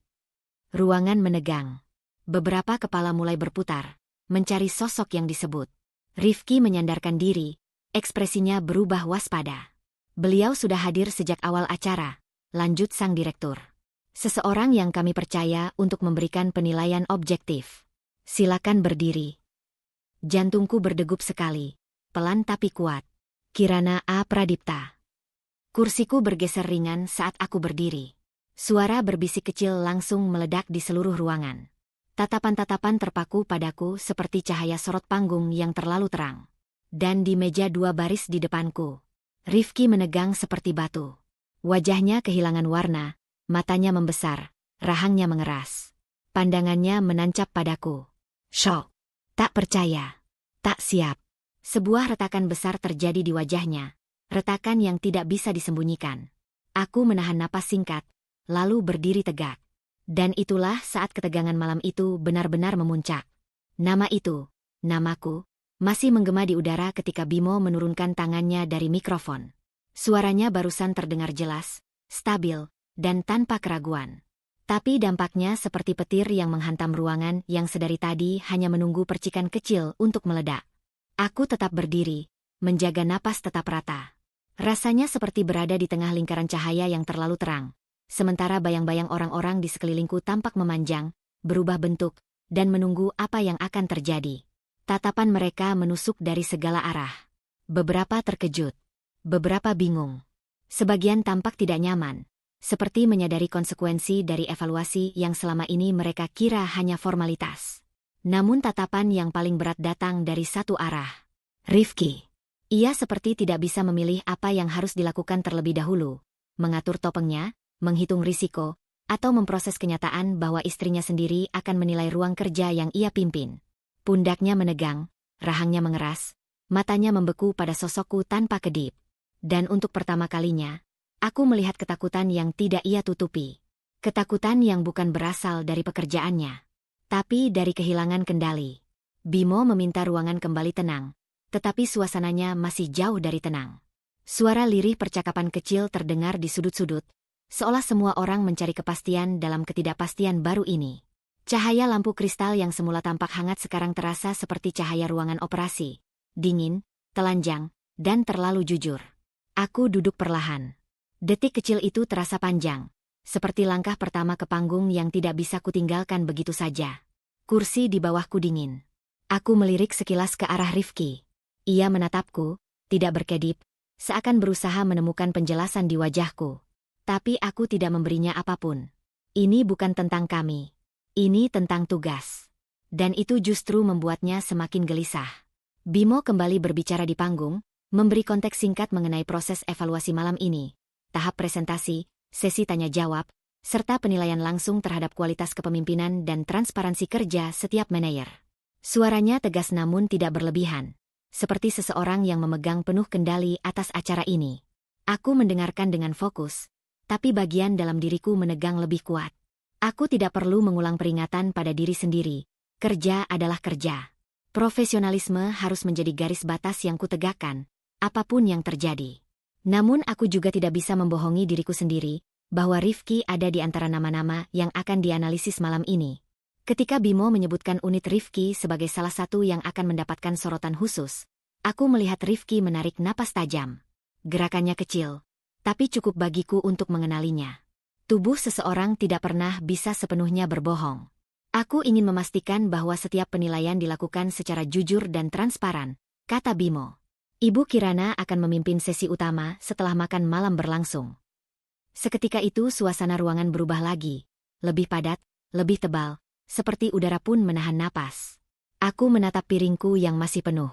Tidak ada satupun dari hidangan elegan malam ini yang mampu menarik perhatian. Yang ada hanyalah detak jantungku yang mengiringi ketegangan di ruangan. Lampu meredup sedikit. Musik lembut kembali mengalun, tanda agar tamu melanjutkan makan mereka sebelum sesi presentasi dimulai. Tapi percakapan yang biasanya ringan pada meja-meja acara seperti ini tidak terdengar. Semua orang sibuk memproses. Aku menyentuh gelas air, jemariku dingin. Suara sendok garpu dari meja lain hanya terdengar sesekali. Orang-orang makan dengan hati-hati, seolah salah satu dari kami bisa saja meledak kapan saja. Dan Rifki, ia masih menatapku. Tidak marah, bukan juga memohon. Lebih seperti seseorang yang dihantam kenyataan terlalu cepat hingga tidak sempat menyiapkan topeng baru. Setelah beberapa detik yang terlalu panjang, ia bangkit dari kursinya dan berjalan menuju mejaku. Langkahnya resmi dan santai dari luar, namun ritmenya terlalu cepat untuk disebut tenang. Ia berdiri di sampingku, menundukkan kepala sedikit agar tidak menarik perhatian berlebihan. Tapi beberapa orang tetap melirik. Mereka tahu hubungan kami, meski tidak tahu banyak. Kita bicara sebentar, katanya pelan, namun penuh tekanan. Aku menoleh. Untuk apa? Rifki mengecap bibirnya, sesuatu yang hanya ia lakukan ketika panik. Kirana, ini, aku tidak tahu kamu akan. Kamu tidak perlu tahu. Suaraku tidak keras, tapi cukup untuk membuatnya terdiam. Rifki menutup mulutnya, mencoba menahan reaksi. Lalu ia menarik napas pendek, seperti seseorang yang mencoba mengatur ulang pikirannya. Ini bisa memengaruhi banyak hal, katanya lagi, lebih lembut, tetapi tetap syarat manipulasi samar. Aku tahu, jawabku, menatapnya tanpa menghindar. Tapi tugasku tidak berubah hanya karena kamu takut. Tatapannya retak. Untuk sesaat ia terlihat seperti seseorang yang kehilangan pijakan. Kita bicara nanti, katanya cepat, seolah itu satu-satunya hal yang masih bisa ia kontrol. Aku menggeleng perlahan. Tidak ada yang perlu dibicarakan. Rifki hanya berdiri beberapa detik, lalu kembali ke mejanya. Langkahnya tampak kaku, seperti seseorang yang baru saja mendapati kenyataan yang terlalu berat untuk dicerna. Aku merasakan tekanan di dadaku, bukan karena takut, Tapi karena tahu bahwa malam ini akan membuka pintu menuju sesuatu yang lebih besar daripada sekadar pertemuan kerja, lampu panggung tiba-tiba menyala lebih terang. Bimo berdiri kembali, memberi tanda bahwa sesi presentasi akan dimulai sebentar lagi. Para manajer mulai mempersiapkan materi mereka, membuka laptop, mengatur file, menegakkan bahu mereka dengan gugup. Aku merapikan catatan di pangkuanku. Setiap halaman terasa seperti bagian dari perjalanan yang sudah tidak bisa kuhentikan. Rifki, dari kejauhan, tampak menunduk ke laptopnya. Namun aku bisa melihat bahunya tidak benar-benar bergerak. Seolah ia hanya menatap layar kosong dan mencoba mencari cara untuk melarikan diri dari sesuatu yang tidak mungkin dia hindari. Ketika Bimo menyebut nama unit pertama, suasana tiba-tiba membeku. Tatapan semua orang kembali menajam. Dan aku tahu, ketegangan malam ini baru saja dimulai. Kirana menarik napas panjang sebelum melangkah ke bagian tengah ruangan, tempat layar presentasi telah disiapkan. Dengungan pelan percakapan para eksekutif mereda, berubah menjadi keheningan yang tajam. Ketegangan dari pengumuman tadi, ketika Bimo menyebut namanya sebagai evaluator, masih menggantung seperti kabut dingin yang enggan pergi. Ia merasakan tatapan Rifki menusuk dari sisi kiri panggung. Tatapan yang dulu membuatnya merasa aman, kini menjadi semacam ancaman yang memerangkap. "Tenang, Kirana," bisiknya pada diri sendiri. "Ini tugasmu. Dan kamu mampu." Ia memulai dengan suara tenang. "Selamat malam. Saya akan langsung masuk ke poin-poin evaluasi yang sudah disusun berdasarkan data 3 bulan terakhir." Beberapa kepala mengangguk. Sebagian lainnya menahan napas, mungkin menyadari bahwa evaluasi malam ini tidak akan berjalan lembut seperti biasanya. Kirana menggeser slide pertama. Grafik kinerja bulanan muncul. Perusahaan mengalami fluktuasi yang signifikan. Dalam 3 bulan terakhir, ada beberapa divisi yang menunjukkan ketidakkonsistenan. Ia sengaja berbicara profesional, menjaga agar nada suaranya tetap datar. Tatapan Rifki semakin kaku. Kirana tahu ia tidak suka berada dalam posisi tidak mengendalikan situasi. Apalagi melihat istrinya yang selama ini dianggapnya lembut, berbicara dengan otoritas sekuat ini. "Divisi operasional," lanjut Kirana sambil mengarahkan pointer. "Ada peningkatan laporan internal terkait miskomunikasi, keterlambatan eksekusi, dan tumpang tindih instruksi." Ruangan mulai bergeser gelisah. Dan di sanalah Rifki berdiri sebagai kepala divisi yang dimaksud. Kirana tidak menyebut namanya. Itu bukan tugasnya sebagai evaluator. Data yang berbicara. Tapi semua orang tahu siapa yang memimpin divisi itu. Ia melanjutkan langkah demi langkah, berfokus pada fakta. Setiap kalimatnya membawa peningkatan suhu ruangan. Seperti api kecil yang merayap ke bahan-bahan kering, perlahan membesar. Saat masuk ke bagian kedua, Kirana merasakan jantungnya berdegup lebih cepat. Ini bagian penting. Bagian yang tidak bisa ia lunakkan, meski sebagian hatinya dulu mungkin akan mencoba demi menjaga perasaan Rifki. Namun kini, setelah api konflik di rumah semakin membara, ia tidak akan menutupi apapun lagi. Berikutnya, masalah terkait kepemimpinan, ucapnya. Sorakan kecil ketegangan terdengar di antara peserta. Kerutan muncul di dahi Rifki. Rahangnya mengeras. Kirana mengarahkan pointer pada data laporan karyawan. Instruksi yang berubah-ubah. Tekanan tidak realistis. Atmosfer kerja yang menguras mental. Kesan favoritisme dalam pembagian tugas. Ia tidak menambahkan bumbu. Tidak memelintir. Tidak menyimpulkan berlebihan. Hanya membiarkan data berdiri dengan sendirinya. Kepemimpinan yang baik tidak hanya diukur dari pencapaian angka, katanya pelan namun tajam. Tetapi juga dari stabilitas, kemampuan mengelola tim, dan konsistensi dalam keputusan. Kirana dapat merasakan perubahan pada Rifki tanpa harus melihat langsung. Seolah-olah tubuh lelaki itu menegang, menahan amarah yang siap meledak. Ia tahu amarah itu akan menemuinya nanti, saat pintu rumah sudah tertutup. Tapi ia tidak gentar. Tidak kali ini. Masukan yang dikumpulkan menunjukkan pola yang perlu dipertimbangkan secara serius oleh manajemen. Lanjutnya dengan rapi. Bimo dari kejauhan tampak mengangguk kecil. Gestur itu memberi Kirana sedikit kekuatan tambahan. Sesudah bagian data, tiba saatnya melakukan pemeriksaan langsung, tanya jawab dengan beberapa kepala divisi lain. Semua tetap dalam lingkup karakter yang sudah ada. Kirana menuntun mereka dengan tenang. Bagaimana evaluasi Anda terhadap arus komunikasi antar divisi? Apakah timeline proyek sudah sesuai kapasitas tim? Ada perubahan apa setelah kebijakan baru diterapkan? Jawaban mereka tertata, namun ketegangan nyata. Masing-masing memilih kata hati-hati, takut terseret dalam badai yang perlahan mengarah ke satu titik pusat. Rifki. Kirana mencatat beberapa poin pada tablet tanpa menunjukkan emosi. Sikap profesionalnya justru membuat semua orang semakin fokus, bukan pada dirinya, melainkan pada masalah real yang selama ini ditutup-tutupi perusahaan. Ketika sesi tanya-jawab selesai, ia kembali ke tengah ruangan. Kesimpulan sementara akan saya serahkan setelah proses analisis lengkap. Namun malam ini sudah cukup untuk menunjukkan bahwa ada beberapa area yang sangat membutuhkan perbaikan mendesak. Tatapan Rifki dan Kirana akhirnya bertemu. Hanya sekejap, tapi cukup untuk membuat tubuh Kirana terasa dingin. Ada kemarahan, ada rasa terancam, ada ego yang tersinggung. Dan di atas semua itu, ada ketakutan Rifki akan kehilangan kendali, sesuatu yang selama ini menjadi identitasnya. Kirana menutup sesi presentasi dengan kalimat singkat, "Terima kasih." Proses berikutnya akan berjalan secara bertahap.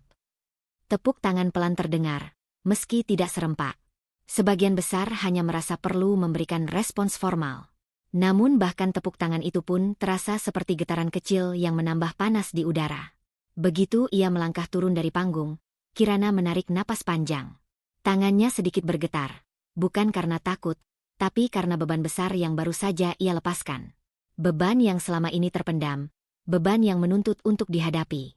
Rifki masih berdiri di kursinya, tidak bergeming. Matanya mengikuti setiap gerak langkah Kirana.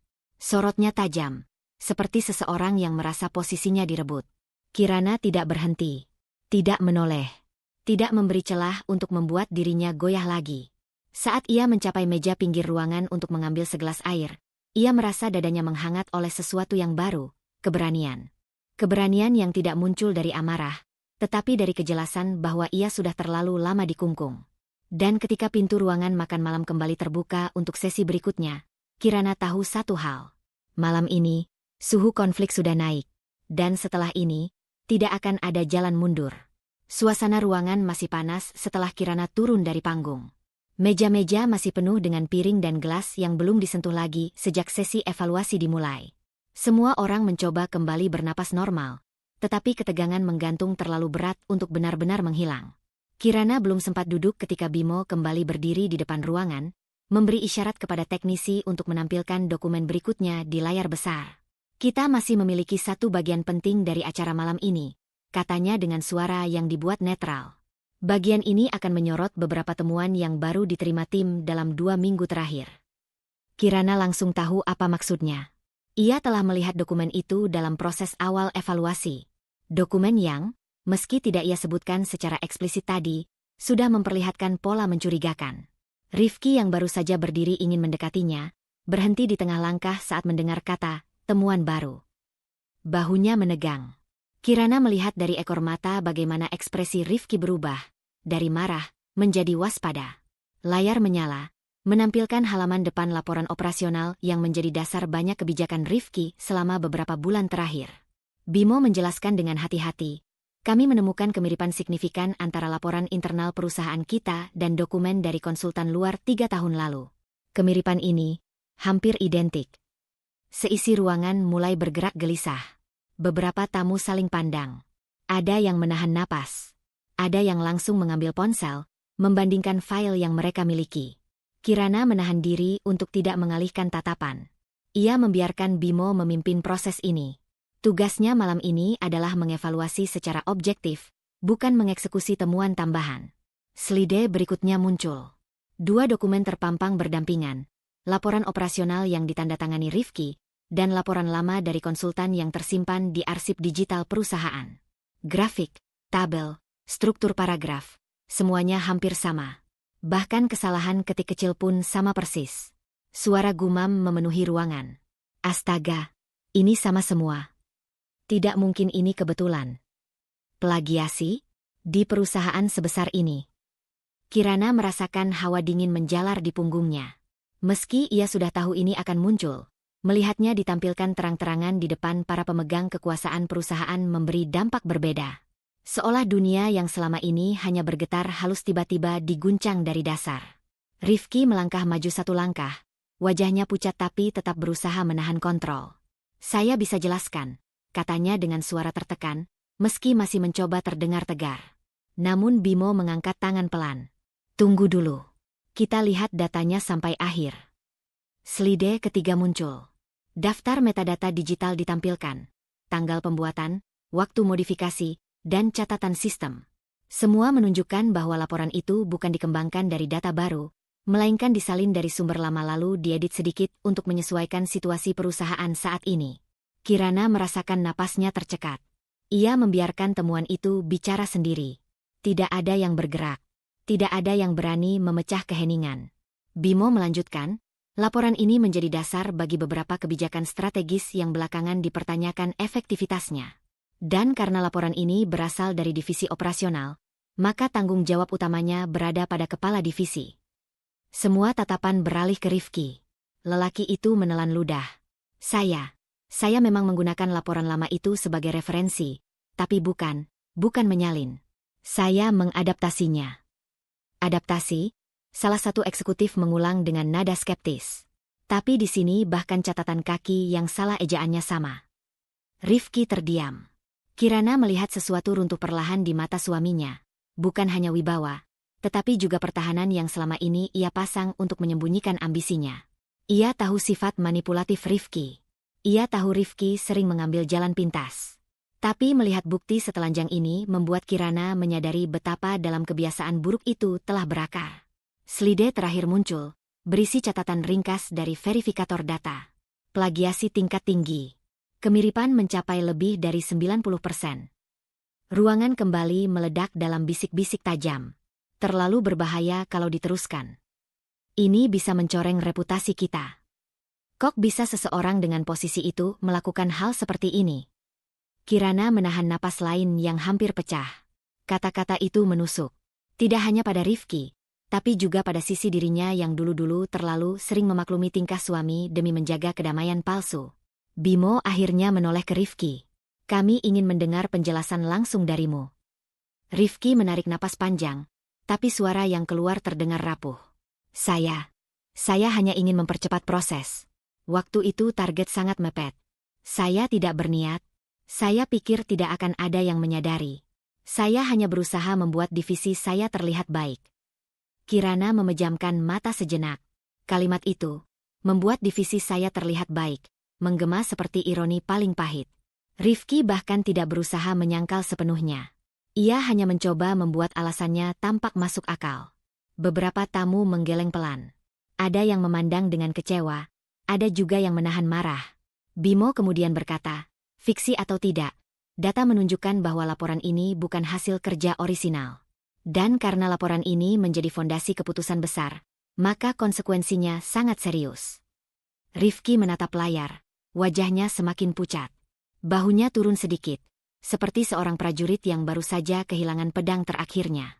Kirana melihat bagaimana pondasi kesombongan Rifki, yang selama ini begitu kuat, mulai retak. Retakannya cepat, merambat, seperti kaca yang ditembak dari jarak dekat. Para tamu terdiam menunggu kalimat berikutnya dari Bimo. Dan ketika ia berkata dengan tenang, kami harus mempertimbangkan langkah disipliner. Seluruh ruangan seperti menarik napas bersamaan. Namun bukan itu yang menjadi klimaksnya. Klimaksnya adalah Rifki sendiri. Dengan wajah menegang, ia berbisik nyaris tak terdengar. Tidak, ini tidak mungkin terjadi sekarang. Bibirnya bergetar. Matanya bergerak cepat ke segala arah, seperti seseorang yang mencari jalan keluar dari ruangan yang perlahan menyempit. Dan akhirnya, suara rendah tapi berat terdengar dari salah satu tamu, memecah segala bentuk harapan Rifki yang tersisa. Kalau ini benar, reputasi Rifki hancur. Kirana melihat bagaimana kata itu menghantam suaminya. Hancur. Rifki terpaku. Tidak ada pembelaan. Tidak ada kekuatan untuk berdiri melawan fakta. Hanya shock yang membungkam seluruh tubuhnya. Bisik-bisik yang memenuhi ruangan setelah terungkapnya plagiasi itu belum sepenuhnya mereda ketika Bimo kembali memberi isyarat kepada teknisi. Layar yang sempat gelap menyala lagi, menampilkan folder baru dengan judul yang membuat udara di ruangan terasa lebih berat. Internal Testimony Performance Assessment. Kirana menarik napas perlahan. Ia tahu bagian ini akan muncul cepat atau lambat. Satu kalimat dari kejadian sebelumnya berputar singkat di pikirannya. bahwa laporan plagiasi itu baru permukaan. Masih ada yang lebih dalam, lebih gelap, dan selama ini tertutup rapat di balik citra profesional Rifki. Rifki sendiri terlihat seperti sedang berdiri di lantai yang perlahan tenggelam. Pucat, tapi masih mencoba terlihat tegak. Meski tubuhnya tampak sedikit goyah. Bimo berkata dengan nada yang diukur hati-hati, "Kita akan melanjutkan pada temuan berikutnya." Ini berkaitan dengan pola kerja di divisi operasional selama 3 bulan terakhir. Suara di ruangan mereda seketika. Para tamu kembali menormalkan posisi duduk mereka, seperti bersiap menghadapi guncangan berikutnya. Slide pertama menampilkan daftar jadwal kerja staf. Tampak tidak mencurigakan pada awalnya. Lalu slide berikutnya menyorot catatan lembur. Setelah itu, pesan internal mulai bermunculan di layar. Pesan yang tidak seharusnya menjadi konsumsi publik, namun kini tampil begitu telanjang. Pesan itu singkat-singkat, namun tonenya sangat jelas. Data itu belum beres? Rifki minta selesai malam ini. Aku bukan bagian dari analisis laporan, tapi dia paksa ikut tanda tangan. Kalau nolak, dia bilang penilaianku bisa diatur. Kirana merasakan otot-otot bahunya menegang. Kata-kata itu bukan sekadar keluhan kerja. Di mata seorang evaluator, itu adalah tanda-tanda manipulasi yang sistematis. Rifki mengerutkan alis, wajahnya menggelap. Ini, apa-apaan? Chat itu bisa dibuat siapa saja. Tidak ada bukti itu nyata. Namun slide berikutnya menjawab bantahannya. Tampil sebuah dokumen internal yang mengandung rekaman log sistem perusahaan. Siapa mengakses apa, kapan, dan tekanan tugas yang diberikan. Setiap aktivitas tercatat. Data ini berasal dari sistem pengawasan internal. Jelas Bimo. Otentik. Beberapa tamu mengangguk pelan, memastikan bahwa apapun yang ditampilkan bukan sembarang klaim. Kirana mengamati semuanya dengan tenang, meski hatinya bergetar. Ia teringat bagaimana beberapa kali Rifki pulang larut dan mengeluh tentang staf yang tidak cekatan. Satu kalimat itu kini terasa seperti bayangan samar dari sesuatu yang jauh lebih serius. Slide berikutnya menampilkan grafik beban kerja. Sebuah puncak mencolok menunjukkan lonjakan tugas di luar batas wajar pada beberapa staf tertentu. Bimo menjelaskan, penyebaran kerja yang tidak merata ini terjadi bersamaan dengan dimulainya penyusunan laporan yang kita bahas tadi. Dan melihat catatan sistem, 2 staf khususnya mendapat tekanan paling tinggi, jauh melampaui kapasitas normal. Nama mereka tidak ditampilkan, hanya inisial. Ini tetap sejalan dengan aturan privasi internal. Rifki mulai tampak benar-benar gelisah. Itu karena mereka bagian dari tim. Memang tugas mereka. Bimo menghentikannya dengan kalimat pendek, "Kita belum selesai." Slide berganti. Sebuah transkrip internal muncul di layar. Ringkas, namun mematikan. "Kalau tidak lembur, saya takut nilai evaluasi saya berpengaruh. Dia bilang kalau saya mau kesempatan promosi nanti, saya harus bantu, percepat, laporan itu." Saya tidak berani menolak. Ruangan langsung terasa lebih dingin. Beberapa tamu mengangkat alis, beberapa lainnya menatap Rifki dengan ketidakpercayaan nyata. Ada yang berbisik, ini jelas penyalahgunaan posisi. Ada juga yang berkata lebih pelan, dia memaksa mereka bekerja untuk menutupi kesalahannya. Kirana memegang pergelangan tangannya sendiri di bawah meja. Jemarinya terasa dingin. Ia ingin tetap netral sebagai evaluator, tetapi sebagai istri, yang selama ini menyaksikan perubahan Rifki dari kejauhan, ia tidak bisa menahan rasa perih yang merambat naik. Ia ingat satu kalimat yang pernah terlepas dari mulut Rifki. Sekilas, tapi penuh arogansi. Kalau mau dihargai di tempat kerja, harus tahu kapan menekan dan kapan dilepas. Dulu Kirana mengira itu sekadar strategi manajerial. Kini, kata itu terdengar seperti pembenaran terhadap penyalahgunaan kekuasaan. Bimo menatap layar, lalu menatap ruangan. Yang paling mengkhawatirkan adalah testimoni mengenai intimidasi verbal. Slide berikutnya muncul. Dia bilang kinerja saya bisa jadi masalah besar kalau saya tidak mau ikut aturan versinya. Saat saya bilang kelelahan, dia jawab, banyak yang lebih bisa di luar sana. Saya takut kehilangan pekerjaan.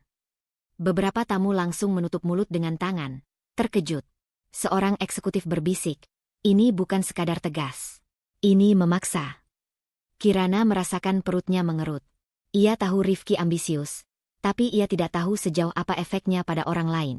Selama ini ia hanya mengalami sisi pribadi Rifki yang keras, Tapi melihat bukti bahwa Rifki juga menekan orang lain dengan cara serupa membuat napasnya terputus sejenak. Rifki menggeleng cepat. Tidak.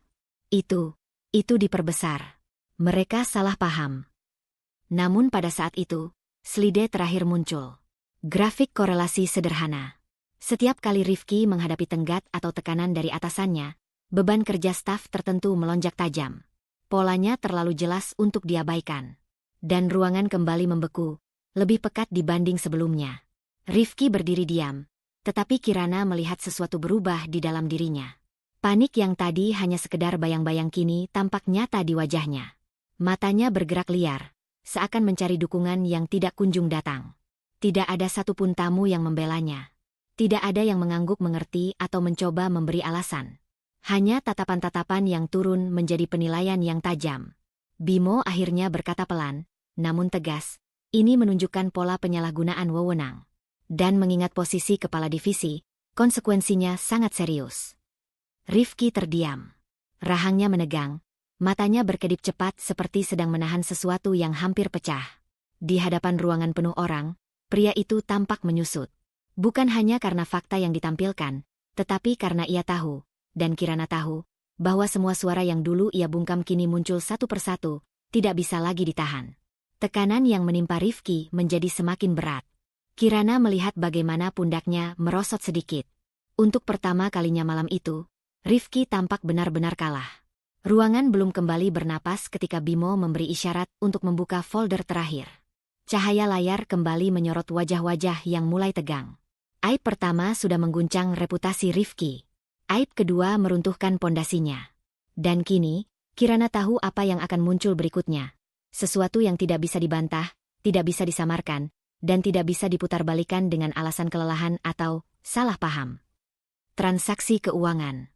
Saat folder bernama Financial Irregularities, Pending Review, terbuka, Rifki tampak seperti seseorang yang melihat pintu terakhir perlahan tertutup di depannya. Napasnya tertahan, bahunya kaku, dan Kirana bisa melihat dari jarak beberapa meter bahwa ia tidak siap untuk apapun yang muncul di layar.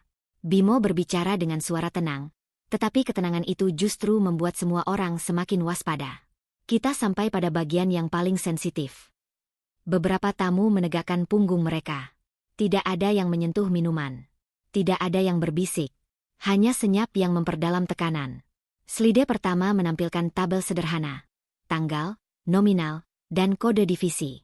Tidak ada penjelasan panjang. Hanya angka. Tapi angka tidak pernah berbohong. Kirana memandang angka-angka itu dan merasakan desakan dingin di dadanya. Jumlahnya kecil pada awalnya. 300.000, 500.000, 1 juta. Lalu lama-lama meningkat. Beberapa mencapai 5 juta. Semuanya tercatat sebagai pengeluaran mendesak. Namun tidak ada laporan detail yang menjelaskan penggunaan dana tersebut. Bimo menekankan satu kalimat, pengeluaran tanpa dokumentasi adalah pelanggaran berat, terutama bila dilakukan berulang. Rifki mengangkat tangan sedikit, mencoba bersuara. Itu, untuk keperluan internal. Kadang-kadang ada kebutuhan dadakan. Slide kedua muncul sebelum ia selesai berbicara. Di sana, grafik batang menunjukkan pola yang mencolok. Setiap kali divisi Rifki mendapat teguran dari atasannya, jumlah pengeluaran tak terdokumentasi meningkat. Seolah setiap tekanan berbanding lurus dengan upaya menutupi sesuatu. Kirana merasakan tenggorokannya mengering. Ia mulai menyambungkan potongan-potongan yang dulu pernah terasa aneh. Rifki yang tiba-tiba membawa barang-barang baru ke rumah. Pembelian kecil yang tidak pernah dijelaskannya. Komentar sederhana seperti, ada bonus kecil dari perusahaan yang tidak pernah benar-benar terlihat resmi. Tetapi ia menahan diri dari menilai dengan emosi. Ia ingin melihat seluruh datanya terlebih dahulu. Sebagai seorang evaluator, itu wajib. Bimo melanjutkan ke slide berikutnya. Dan kali ini, ruangan benar-benar membeku. Sebuah tabel muncul, memperlihatkan aliran dana kecil-kecilan ke akun pribadi milik seseorang yang inisialnya sama persis dengan inisial Rifki. Tidak ada nama lengkap, tetapi pola dokumennya menunjukkan bahwa akun itu terdaftar sebagai rekening reimburse, sementara sebuah fasilitas yang diberikan perusahaan untuk proses pembayaran cepat yang seharusnya diawasi ketat. Namun pada data itu, tidak ada tanda-tanda pengawasan. Rekening itu menerima transfer berkala. Nominalnya bervariasi, tetapi konsisten. Ini pasti salah, Rifki berbisik, meski suaranya terdengar lebih seperti doa yang tak terkabul. Bimo menghela napas pelan. Kami memverifikasi nomor rekening ini dengan tim IT internal. Rekening tersebut tercatat atas nama karyawan dengan tanggal lahir dan ID yang cocok dengan Rifki. Sekali lagi, ruangan bergetar oleh bisikan kecil yang tajam. Jadi dia pakai dana perusahaan untuk hal pribadi. Tidak mungkin ini keliru. Ini bukti paling jelas. Kirana menatap layar tanpa berkedip. Ia tidak merasakan kemenangan. Tidak ada kepuasan. Hanya campuran getir. Kebenaran yang akhirnya terkuak. Kebenaran yang menuntut untuk dilihat apa adanya, seberapapun pahitnya. Slide berikutnya muncul. Sebuah rekapan transaksi terakhir. 4 hari sebelum makan malam ini. 3 juta rupiah. Kategori, Urgent Logistik Net. Tidak ada laporan pembelian apapun yang menyertainya. Bimo memandang Rifki secara langsung. Transaksi ini terjadi pada hari ketika kamu mengirim laporan revisi yang akhirnya terbukti tidak orisinal. Rifki tampak kehilangan warna wajah sepenuhnya. Saya tidak mengambil uang itu untuk kepentingan pribadi. Saya berniat menggantinya. Salah satu tamu mengangkat alis dengan ekspresi tidak percaya. Menggantinya? Dengan uang apa? Dan kapan? Rifki tidak menjawab. Bimo melanjutkan dengan slide paling memukul. Rekaman ringkas dari sistem audit otomatis yang menandai transaksi itu sebagai tidak wajar tetapi diotorisasi manual. Artinya, seseorang memaksa transaksi itu lolos meski sistem telah memperingatkan. Rifki menyandarkan kedua tangan ke meja terdekat, seolah tubuhnya tidak lagi mampu menopang beban yang jatuh bersamaan. Kirana merasakan dunia di sekitarnya melambat. Inilah saat di mana semua potongan puzzle akhirnya membentuk gambar lengkap. Gambar yang tidak lagi bisa ditutupi Rifki dengan sikap percaya diri, ancaman halus, atau alasan ambisi. Dan gambar itu merusak. Bimo menghela napas. Perusahaan tidak bisa menoleransi penyalahgunaan dana, sekecil apapun jumlahnya. Apalagi bila dilakukan secara berulang, disamarkan, dan dilakukan oleh kepala divisi. Suara itu tidak keras, tetapi cukup untuk membuat Rifki menutup mata. Kepalanya sedikit tertunduk, seperti seseorang yang akhirnya kehabisan ruang untuk melarikan diri. Bimo menambahkan, Dewan Direksi sedang dalam perjalanan untuk memberikan keputusan. Namun karena temuan ini sangat jelas, sepertinya tidak ada keraguan mengenai konsekuensinya. Rifki membuka matanya pelan. Ada ketakutan di sana, bukan ketakutan akan kehilangan pekerjaan saja, tetapi ketakutan akan kehilangan kendali total atas hidupnya. Itu bukan. Saya bukan orang seperti itu, katanya lirih. Tetapi kata-katanya terdengar rapuh, kosong, seperti seseorang yang baru saja menyadari bahwa kejatuhan telah melewati titik tanpa kembali. Kirana tidak menyela. Ia hanya menatap suaminya, melihat bagaimana topeng Rifki pecah sedikit demi sedikit. Tidak ada amarah yang tersisa, hanya kesedihan atas apa yang telah ia lihat dan apa yang mungkin akan datang. Dan saat Bimo menyampaikan kalimat terakhir yang menjadi pemicu tak terelakkan itu, ruangan kembali diam seperti ruang sidang yang menunggu vonis. Dengan bukti-bukti ini, langkah yang paling mungkin adalah pemecatan. Rifki terhuyung sedikit. Beberapa tamu mengembuskan napas pelan. Dan Kirana merasakan sesuatu dalam dirinya runtuh, bukan karena kejutan, tetapi karena akhirnya tiba pada titik di mana kebenaran tidak lagi bisa dibendung. Transaksi itu telah menjadi jejak yang tidak bisa dihapus. Dan kini, Rifki benar-benar terpojok. Lampu kristal menggantung di langit-langit, memantulkan kilau dingin yang terasa semakin menusuk sejak bukti terakhir transaksi mencurigakan ditampilkan di layar. Para tamu masih membicarakan angka-angka itu dalam bisikan pendek, kombinasi keterkejutan, kekecewaan, dan rasa tidak percaya. Kirana berdiri dengan napas yang masih teratur, meski tubuhnya merasakan gelombang adrenalin yang belum surut. Ia tidak perlu mengulang apa yang sudah terungkap. Semua orang sudah cukup melihat siapa Rifki selama ini. Rifki sendiri berdiri beberapa langkah dari layar. Tubuhnya kaku, wajahnya pucat, dan keringat menetes tanpa ia sadari. Ini salah interpretasi, katanya, suara pecah. Bimo, aku bisa jelaskan. Kirana memelintir data itu. Ia berusaha melangkah maju, namun langkahnya tersandung karpet tebal. Sentuhan kecil yang dulu mungkin membuat tamu tertawa kini hanya menambah rasa getir. Rifki terlihat bukan lagi sebagai manajer penuh percaya diri yang selalu dipuji dalam presentasi bulanan, tapi seseorang yang dipaksa melihat pantulan dirinya sendiri tanpa lapisan citra. Kirana tetap diam. Tidak perlu ada perdebatan. Tugasnya sebagai evaluator sudah jelas, menampilkan data, bukan memutarbalikkan kenyataan. Dan kenyataan itu sedang menampar Rifki tepat di depan semua orang. Bimo maju satu langkah. Suaranya tenang, tetapi ada ketegasan yang tak bisa ditawar. "Rifki," katanya, "semua laporan telah diverifikasi oleh tim internal, auditor independen, dan tentu oleh evaluator malam ini." Nama Kirana tidak disebut lagi, tapi tatapan para tamu otomatis mengarah padanya. Ada rasa hormat baru, bukan semata karena ia istri Rifki, melainkan karena ketegasan dan kecakapannya malam ini. Kirana merasakan tatapan itu, namun tak membiarkannya mempengaruhi fokus.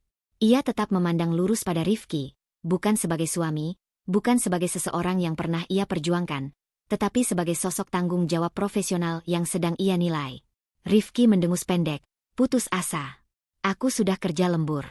Aku sudah dedikasikan hidupku untuk perusahaan ini. Kalian tahu itu. Kalian tahu aku punya kontribusi besar." Beberapa tamu menunduk, bukan karena setuju, tetapi karena tidak nyaman melihat seseorang meronta di tengah panggung sosial seperti ini. Ketegangan mengental. Musik latar yang semula elegan kini terasa seperti gangguan yang tidak tahu diri. "Kontribusi tidak bisa menjadi alasan untuk menutup penyimpangan," jawab Bimo. "Kamu mengalihkan dana operasional. Kamu mengambil kredit kinerja orang lain.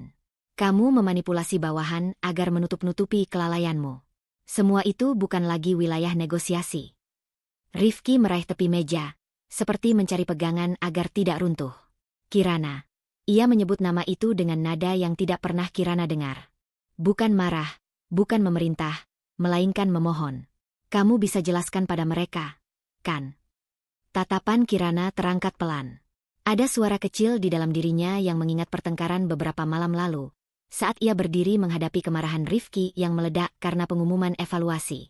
Satu kalimat pengingat berputar. "Dia tidak pernah menganggapku mampu sampai kebenaran ini memojokkan dirinya sendiri." Dan kini, suara itu terasa lebih jernih daripada sebelumnya. "Aku tidak menjelaskan apapun di luar fakta," jawab Kirana. Suaranya tidak keras, tetapi cukup tajam untuk memotong kesunyian.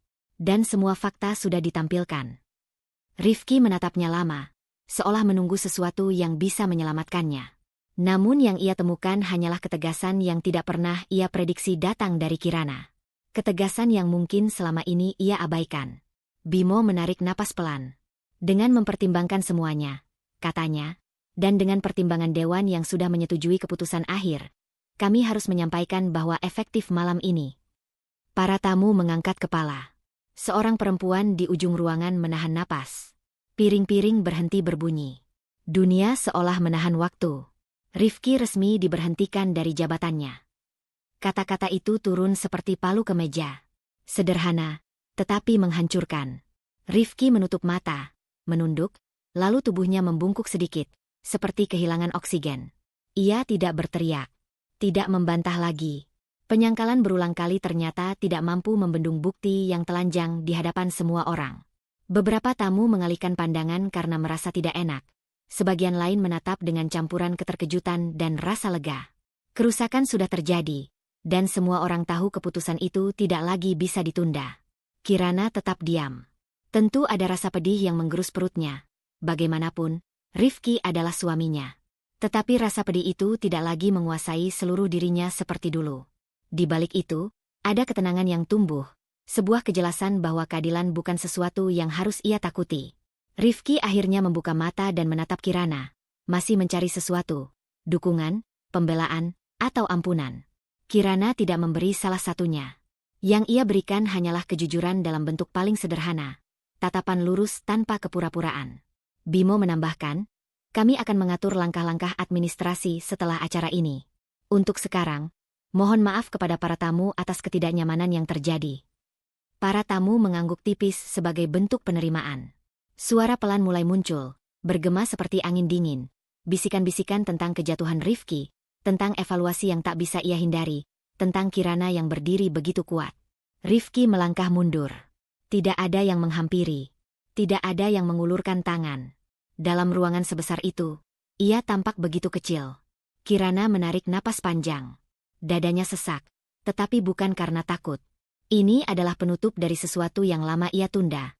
keberaniannya untuk berdiri di tempat yang seharusnya ia miliki sejak dulu. Ia merasakan gemetar halus di telapak tangan, namun ia tidak menyembunyikannya. Gemetar itu adalah bukti bahwa ia manusia. Manusia yang memilih bertahan, bukan menyerah. Malam itu, di tengah hening yang menelan suara musik dan bisikan tamu, Kirana menyadari sesuatu yang penting.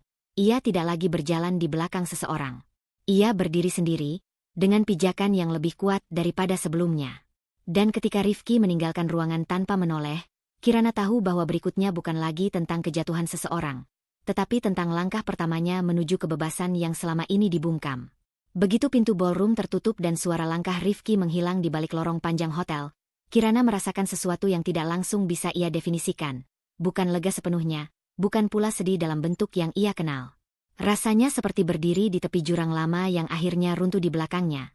Memaksanya menatap ke depan karena ia tidak punya tempat lagi untuk kembali. Ia berjalan keluar ruangan pelan, menyusuri karpet merah yang hanya beberapa jam sebelumnya dilalui tamu-tamu dengan senyum, tepuk tangan, dan percakapan ringan. Kini suasananya lebih redup, lebih dingin, lebih kosong. Lampu-lampu hias masih menyala, tetapi entah mengapa cahaya itu terasa berbeda, seperti dunia baru yang belum ia sentuh. Satu kalimat pengingat dari malam itu muncul sebentar. Rifki meninggalkan ruangan tanpa menoleh. Itu bukan hanya tindakan, tapi simbol. Tanda bahwa mereka kini berdiri di dua jalan yang tidak lagi bersinggungan. Di ruang transit kecil dekat lobi, Kirana duduk sendirian. Gaun elegan yang ia pakai terasa berat sekarang, seolah menyimpan seluruh ketegangan yang ia tahan sejak awal malam. Ia meletakkan kedua tangannya di pangkuan, mengamati bagaimana jemarinya masih bergetar sedikit. Getaran itu bukan ketakutan. Lebih seperti tubuhnya mencoba menyesuaikan diri dengan kenyataan bahwa konflik besar telah lewat, dan kini hanya ada dirinya dan pikirannya. Ia menutup mata. Dalam kegelapan itu, suara-suara dari ballroom kembali menggaung. Bisikan para tamu, suara Bimo yang tegas, dan tatapan Rifki yang memohon bantuan terakhir. Tapi yang paling kuat justru keheningan setelah kata, diberhentikan, diucapkan. Keheningan yang mengubah arah hidup mereka berdua. Kirana menarik napas panjang. Selama bertahun-tahun, ia terbiasa menggantungkan keputusannya pada stabilitas rumah tangga, pada harapan bahwa suaminya akan berubah, atau setidaknya menghargai pendapatnya. Namun semua itu runtuh bukan karena satu kesalahan, melainkan karena rangkaian pilihan Rifki yang ia pilih untuk tidak lihat. Kini, tanpa ilusi apapun, ia melihat dirinya lebih jelas. Ia membuka tas kecilnya dan mengeluarkan ponsel. Layar menyala, menunjukkan banyak pesan dari rekan kerja dan pesan singkat penuh ucapan hati-hati dari beberapa tamu. Ia membaca tanpa membalas. Malam ini bukan tentang pekerjaan, bukan tentang reputasi, dan bukan tentang pembuktian diri. Malam ini tentang keberanian untuk menerima bahwa jalan hidupnya baru saja berubah. Kirana berdiri dan berjalan keluar hotel. Udara malam menyambutnya, dingin namun terasa bersih. Tidak ada suara kecuali langkahnya sendiri. Di kejauhan, lampu kota berpendar seperti garis tipis yang memisahkan masa lalu dan masa depannya. Di dalam pikirannya, ia meninjau satu keputusan yang semakin kuat. Ia tidak bisa kembali hidup dalam pola lama. Bahkan jika Rifki memohon, bahkan jika ia mencoba membalikan keadaan, Kirana tahu bahwa posisinya kini berubah. Evaluasi malam ini bukan hanya untuk perusahaan, tetapi untuk dirinya sendiri. Ia sudah melihat apa yang terjadi ketika seseorang menutup mata pada kebenaran. Ia berjalan menuju mobilnya yang terparkir di pinggir gedung. Begitu masuk, ia menyalakan lampu kabin dan menatap pantulan dirinya di kaca spion.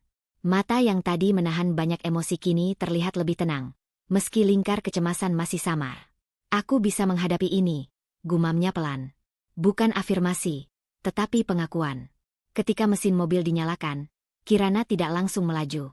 Ia duduk sejenak, mendengarkan suara mesin yang halus. Suara itu membuatnya sadar bahwa ia memegang kendali penuh atas apapun yang terjadi setelah ini. Ia tidak lagi berada di bawah bayang-bayang Rifki, tidak lagi menunggu perubahan yang tidak pernah datang.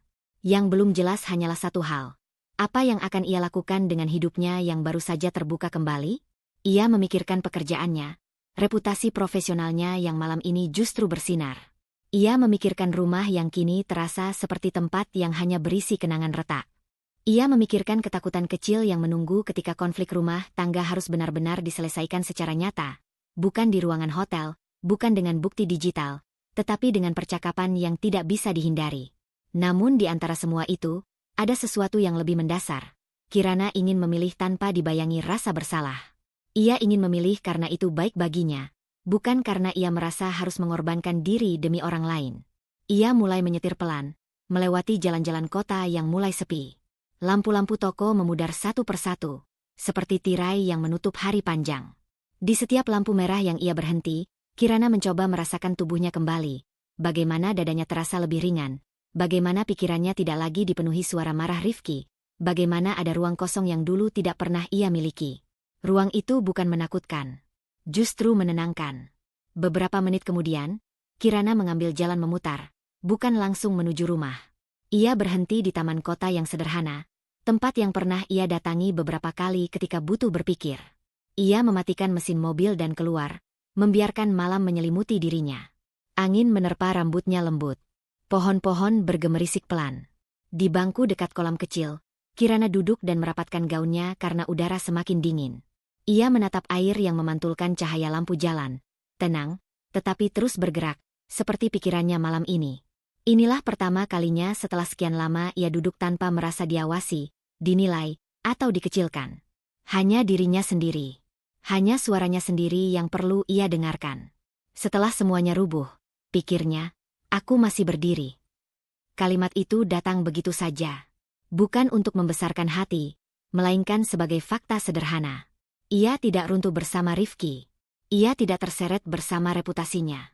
Ia berdiri di luar seluruh kekacauan itu dengan kekuatan yang mungkin selama ini ia pendam, atau ia takutkan, atau ia sembunyikan dari dirinya sendiri. Dan dalam keheningan taman itu, dengan rambutnya yang sedikit berantakan dan mata yang mulai lelah, Kirana menyadari bahwa ia sudah memilih jalannya. Pelan, tanpa deklarasi besar, tanpa pamer. Ia memilih untuk hidup bagi dirinya sendiri. Malam itu tidak menuntut jawaban lebih jauh. Tidak menuntut rencana detail atau langkah berikutnya. Cukup satu keputusan kecil, jujur, dan tenang. Kirana tidak akan kembali pada hidup yang menenggelamkan suaranya. Ia mengangkat wajah, menghirup udara malam yang dingin namun jernih, dan membiarkan perasaan itu menetap. Perasaan bahwa masa depannya mungkin belum jelas. Tetapi untuk pertama kalinya, ia melangkah ke arahnya dengan kaki sendiri. Dari perjalanan Kirana, kita belajar bahwa harga diri bukan sesuatu yang boleh dikorbankan demi menjaga hubungan yang sudah lama tidak sehat. Tidak ada alasan untuk bertahan dalam situasi yang membuat kita mengecilkan diri, mengabaikan batas, atau kehilangan suara kita sendiri. Terkadang, keberanian terbesar bukan menghadapi orang lain, tetapi menghadapi kenyataan yang selama ini kita hindari. Ingatlah, seseorang yang mencintaimu tidak akan mengerdilkanmu. Kejujuran dan integritas selalu menemukan jalannya untuk muncul, meski disembunyikan bertahun-tahun. Dan tidak apa-apa memilih diri sendiri. Semoga kisah ini menjadi pengingat bahwa setiap orang berhak membangun hidup yang lebih baik, lebih aman, dan lebih jujur. Kita semua punya kesempatan untuk mulai ulang, bahkan ketika semuanya terasa runtuh. Terima kasih sudah menyimak cerita ini dengan sepenuh hati. Tetap jaga diri, tetap kuat, dan tetap percaya bahwa kamu layak mendapatkan kebahagiaan yang tidak perlu disembunyikan. Sampai jumpa di kisah berikutnya. Berikut hook awal pembuka 1 kalimat, 3 baris, kuat dan dramatis. Di balik senyum palsu Rifki saat makan malam kantor itu, aku merasakan sesuatu yang jauh lebih gelap bergerak pelan. Sesuatu yang akhirnya membawanya pada kejatuhan yang tak bisa ia hindari.